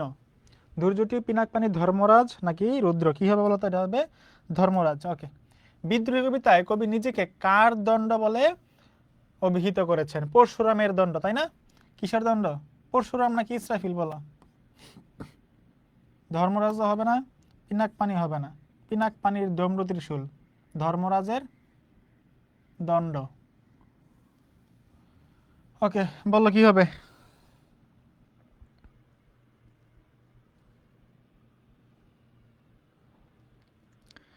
তোমাদের যদি স্লো আসে তাহলে তোমরা কি করবা? ক্লাস থেকে এই যে ব্যাক যাবা, ব্যাক যে এই যে পেজটা একবার রিফ্রেশ দিবা, রিফ্রেশ দেওয়ার পর আবার ক্লাসে ঢুকবা, দেখবা যে তোমরা অনেক ফাস্ট হয়ে গেছো। ঠিক আছে, এই যে তোমাদের একটা নিয়ম দেখাই দিলাম। ওকে, 14 ক কার দণ্ড? কার দণ্ড? ধর্মরাজ, ধর্মরাজার দণ্ড, ধর্মরাজার দণ্ড। বিদ্রোহী কবিতায় কবি নিজেকে কার শিষ্য বলে পরিচয় দিয়েছেন? বিশ্বামিত্র শিষ্য, তাই না? কার শিষ্য? কবি নজরুল ইসলাম কার শিষ্য? বিশ্বামিত্রের শিষ্য, বিশ্বামিত্রের শিষ্য। বিদ্রোহী কবিতায় কবি কার বুকের ক্রন্দন শ্বাস? বিদ্রোহী কবিতায় কবি বিধবার বুকের ক্রন্দন শ্বাস। এই যে বিধবা যারা স্বামী হারা হয়েছে, তাদের যে অন্যায় অত্যাচারের মাধ্যমে মেরে ফেলছে, কবি এটার একটা অবলম্বন হিসেবে বেঁচে থাকতে চান। এই যে বিধবার একমাত্র অবলম্বন হিসেবে বেঁচে থাকতে চান, এজন্য তিনি নিজেকে বিধবার বুকের ক্রন্দন শ্বাস হিসেবে নিজেকে আখ্যায়িত করেছেন। বিদ্রোহী কবিতায় কবি কোন চরণে কবির কোমল হৃদয়ের পরিচয় চেপা, অর্থাৎ নরম? আমি এলুকেশে জ্বর অকাল বৈশাখীর জীবনেও না, এটা তো লাইন করে বুঝাইতেছে। আমি ইসরাফিলের সিঙ্গার মহাহুঙ্কার, আমি পথিক কবির গভীর রাগিনী, আমি পরশুরামের কাঠের কুঠার। এই যে পরশুরামের কাঠের কুঠার দিয়ে কি করে? পরশুরামের কাঠের কুঠার দিয়ে এই যে আমাদের যে পৃথিবী আছে, এই পৃথিবীকে কি করে? একবারে কেটে একদম নক্ষত্র মানে নিক্ষত্র করে ফেলে, নিক্ষত্রিয় করে ফেলে। ঠিক আছে, প্রায় 21 বারের মতো হচ্ছে কতবার তোমার হচ্ছে নিক্ষত্র করে ফেলছিল, তাই না? আমি পথিক কবির গভীর রাগিনী, আমি ইসরাফিলের সিঙ্গার মহাহংকার। এটা হবে না, তাহলে অ্যান্সার হবে কি? অ্যান্সার হবে গ নাম্বার। আমি পথিক কবির গভীর রাগিনী দ্বারা কোমল হৃদয় প্রকাশ পাচ্ছে, তাই না? কোমল কথা বলতেছে। ঘুম চুমু দিয়ে করি নিখিল বিশ্বে নিঝুম চরণটিতে নজরুলের কোন মনোভাবটি প্রকাশ পেয়েছে? অর্থাৎ ঘুম চুমু দিয়ে মানে কি? ঘুম চুমু দিয়ে মানে হচ্ছে আমি অন্যায়ের প্রতিবাদ করে, অত্যাচারীদের উপর প্রতিবাদ করে পুরা পৃথিবীর দিকে আমি কি করে দেই? শান্ত করে দেই। ঘুম চুমু মানে কি? শান্ত করে দেই। নিখিল বিশ্ব, পুরা বিশ্বকে নিঝুম মানে একটা শান্ত প্রকৃতি করে দেই। শান্তি প্রতিষ্ঠার প্রত্যাশা, প্রবল দ্রোহের চেতনা, সম্প্রীতি ও সৌহার্দের আহ্বান নাকি প্রচলিত রীতিনীতির বিরোধিতা? কোনটা হবে? শান্তি প্রতিষ্ঠার প্রত্যয়, শান্তি প্রতিষ্ঠা করে, তাই না? বিদ্রোহী কবিতায় কবি নিজেকে কার বাঁশরি হিসেবে উল্লেখ করেছেন? প্রতীক কবির অরফিয়াসের বাঁশরি, ইসরাফিলের বাঁশরি, ইন্দ্রাণীসুতের বাঁশরি। তাহলে কি হবে? ইসরাফিলের তো হুঙ্কার, তাহলে অরফিয়াসের বাঁশরি, তাই না? অরফিয়াসের বাঁশরি। আমি শ্যামের হাতের বাঁশরি বিদ্রোহী কবিতায় এই পংক্তিটিতে কবির কোন সত্তা প্রকাশ পেয়েছে? শ্যামের হাতের বাঁশরি প্রেমিক বিদ্রোহী কঠোর কোমল কি হবে বলতো? প্রেমিক বিদ্রোহী কঠোর কোমল কোনটা হবে? কোনটা হবে বলো?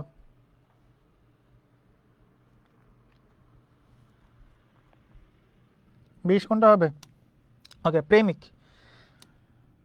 তিনি তিথি অত্যন্ত রাগী প্রকৃতির মেয়ে, ক্রোধান্বিত হলে হিতাহিত জ্ঞান থাকে না। তিথির সাথে বিদ্রোহী কবিতায় কার মিল রয়েছে? চেঙ্গিস খান, পিনাক পানির, খেপা দুর্বাসা নাকি নটরাজ? এই যে খেপা দুর্বাসা ওনার মিল আছে। খেপা দুর্বাসা হচ্ছে একজন ঋষি, ঠিক আছে?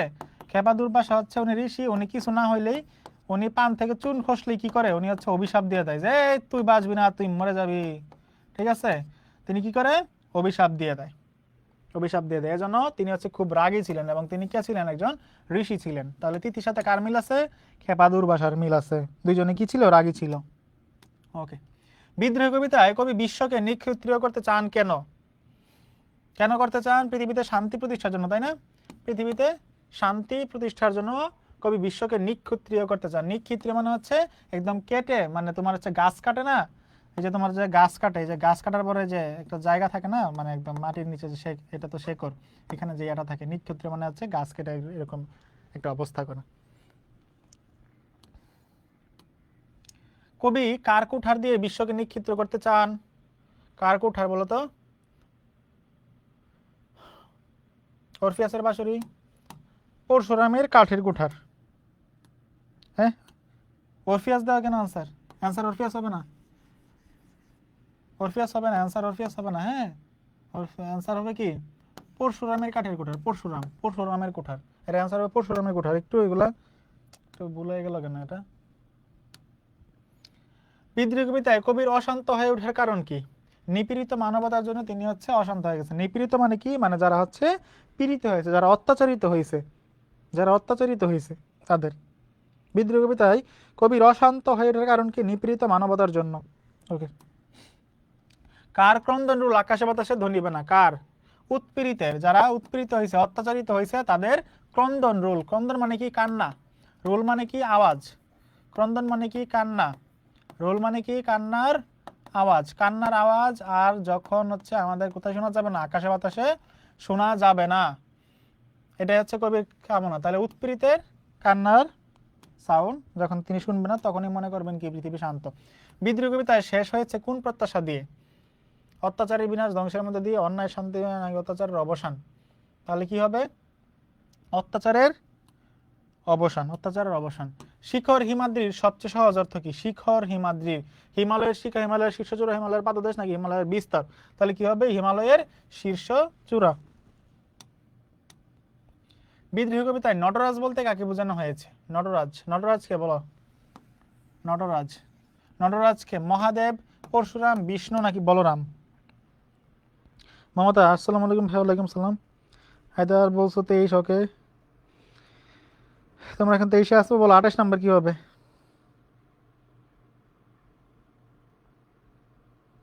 বলো 28 নাম্বার অ্যান্সার করে দাও, কি হবে বলো তো?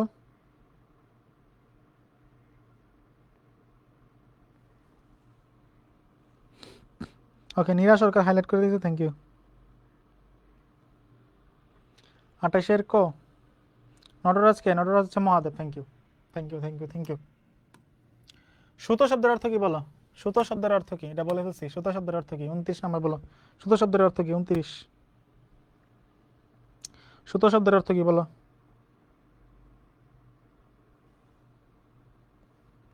সুতো শব্দের অর্থ কি? সুতো শব্দের অর্থ কি বলো? দ্রুত দ্রুত অ্যান্সার করো, দ্রুত। 29-এর স্ত্রী। সুতো শব্দের অর্থ হচ্ছে কি? পুত্র, তাই না? সুতো শব্দের অর্থ হচ্ছে পুত্র, পুত্র, পুত্র। Okay, thank you, thank you, thank you. বিদ্রোহী কবিতায় প্রণব নাদ বলতে কি বোঝানো হয়েছে? প্রণব নাদ, প্রণব নাদ, প্রণব নাদ বলতে কি বোঝায়? নাদ মানে হচ্ছে কি? সাউন্ড। নাদ মানে হচ্ছে কি? ধ্বনি, ধ্বনি বা সাউন্ড আমরা যেটা বলি আর কি। আর প্রণব, প্রণব মানে হচ্ছে উঙ্কা। তাহলে প্রণব নাদ, প্রণব নাদ দ্বারা কি বোঝাবে? প্রণব নাদ দ্বারা উঙ্কার সাউন্ড বা উঙ্কার ধ্বনি বোঝায়, তাই না? ওকে। অগ্নিবীণা কাব্যগ্রন্থ কত সালে প্রকাশিত হয়? অগ্নিবীণা কাব্যগ্রন্থ কত সালে প্রকাশিত? যদি তোমাদের এটা সাল লাগবে না, হ্যাঁ। ওকে, 22 মনে রাখবা। ওকে, বিদ্রোহী কবিতা রচনার শতবর্ষ পূর্ণ হয়েছে। শতবর্ষ পূর্ণ হয়েছে কবে? শতবর্ষ পূর্ণ হয়েছে 2020 সালে। এটাও লাগবে না, এই প্রশ্নটা এত গুরুত্বপূর্ণ না, যেগুলো গুরুত্বপূর্ণ না এগুলো আমি বলে দিব, সমস্যা নেই, জাস্ট একটু দেখে রাখলো আর কি। বিদ্রোহী কবিতাটি কবির কোন কাব্যগ্রন্থ থেকে সংকলিত? তোমার হচ্ছে গুরুত্বপূর্ণ না বলছে এই কারণে যে তোমাদের এইচএস এর জন্য গুরুত্বপূর্ণ না, আর যখন তোমরা অ্যাডমিশনে যাবা তখন কিন্তু তোমাদের এখান থেকে প্রশ্ন আসতে পারে, তো দেখে রাখবে জন্য। বিদ্রোহী কবিতা রচনা শতবর্ষ পূর্ণ হয়েছে, এটা দেখলাম। বিদ্রোহী কবিতা কবির কোন কাব্যগ্রন্থ থেকে নেওয়া হয়েছে? অগ্নিবীণা, আগুনের বীণা, আগুনের বীণা, আগুনের বীণা, ফার্স্টে বলে ফেলছে, এটা অনেকবার আসছে। বিদ্রোহী কবিতার মূল চেতনা প্রকাশিত হয়েছে কোন পদ্ধতিতে? মূল চেতনা,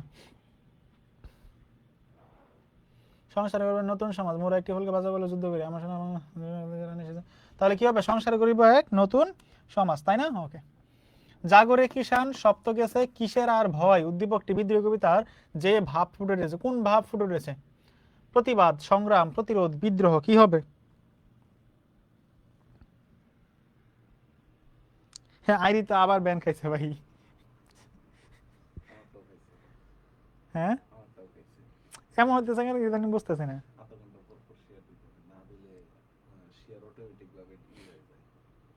স্প্যাম হয়ে এমন ইয়া থেকে রিমুভ হয়ে যায় না, ব্যান দিয়ে থেকে। হ্যাঁ, লিমিট শেষ হয়ে গেছে, অবস্থা খারাপ। আচ্ছা, তাহলে এটা দ্বারা কি বোঝাচ্ছে? 35 নাম্বার বলো তো, বিদ্রোহ। ওকে, তারপর হচ্ছে আমাদের এখানে জ্ঞানমূলক প্রশ্নগুলো দেওয়া আছে, এই জ্ঞানমূলক প্রশ্নগুলো তোমরা একটু দেখে নিবে। এখানে জ্ঞানমূলক প্রশ্ন দেওয়া আছে, বিধবার বুকের ক্রন্দন শ্বাস, কাদের বঞ্চিত, পথবাসী গৃহহারা বঞ্চিত পথের। তারপর দেখেন যে কাদের মরম বেদনা বলছে, অবমানিতের নরম বেদনা, কেমন রবি, রৌদ্র রৌদ্র রবি, কিসের তানে পাশরি, বাঁশরির তানে পাশরি, কার হাতের বাঁশরি, শ্যামের হাতের বাঁশরি, কি ছাপিয়ে ছুটে যেতে চান, মহাকাশ ছাপিয়ে ছুটে যেতে চান। ঠিক আছে। কার কুঠার, পরশুরামের কাঠের কুঠার, কিসের মাধ্যমে বিশ্ব শান্তি আনবেন, বিশ্বকে নিক্ষিপ্ত করে, অর্থাৎ কেটে ফানা ফানা করে, যত অপমানিত অন্যায় অত্যাচারিকারী আছে তাদেরকে মেরে ফানা ফানা করে বিশ্ব কি আনবেন, শান্তি নিয়ে আসবেন। তারপরে কবি কোন আইন মানেন না কেন?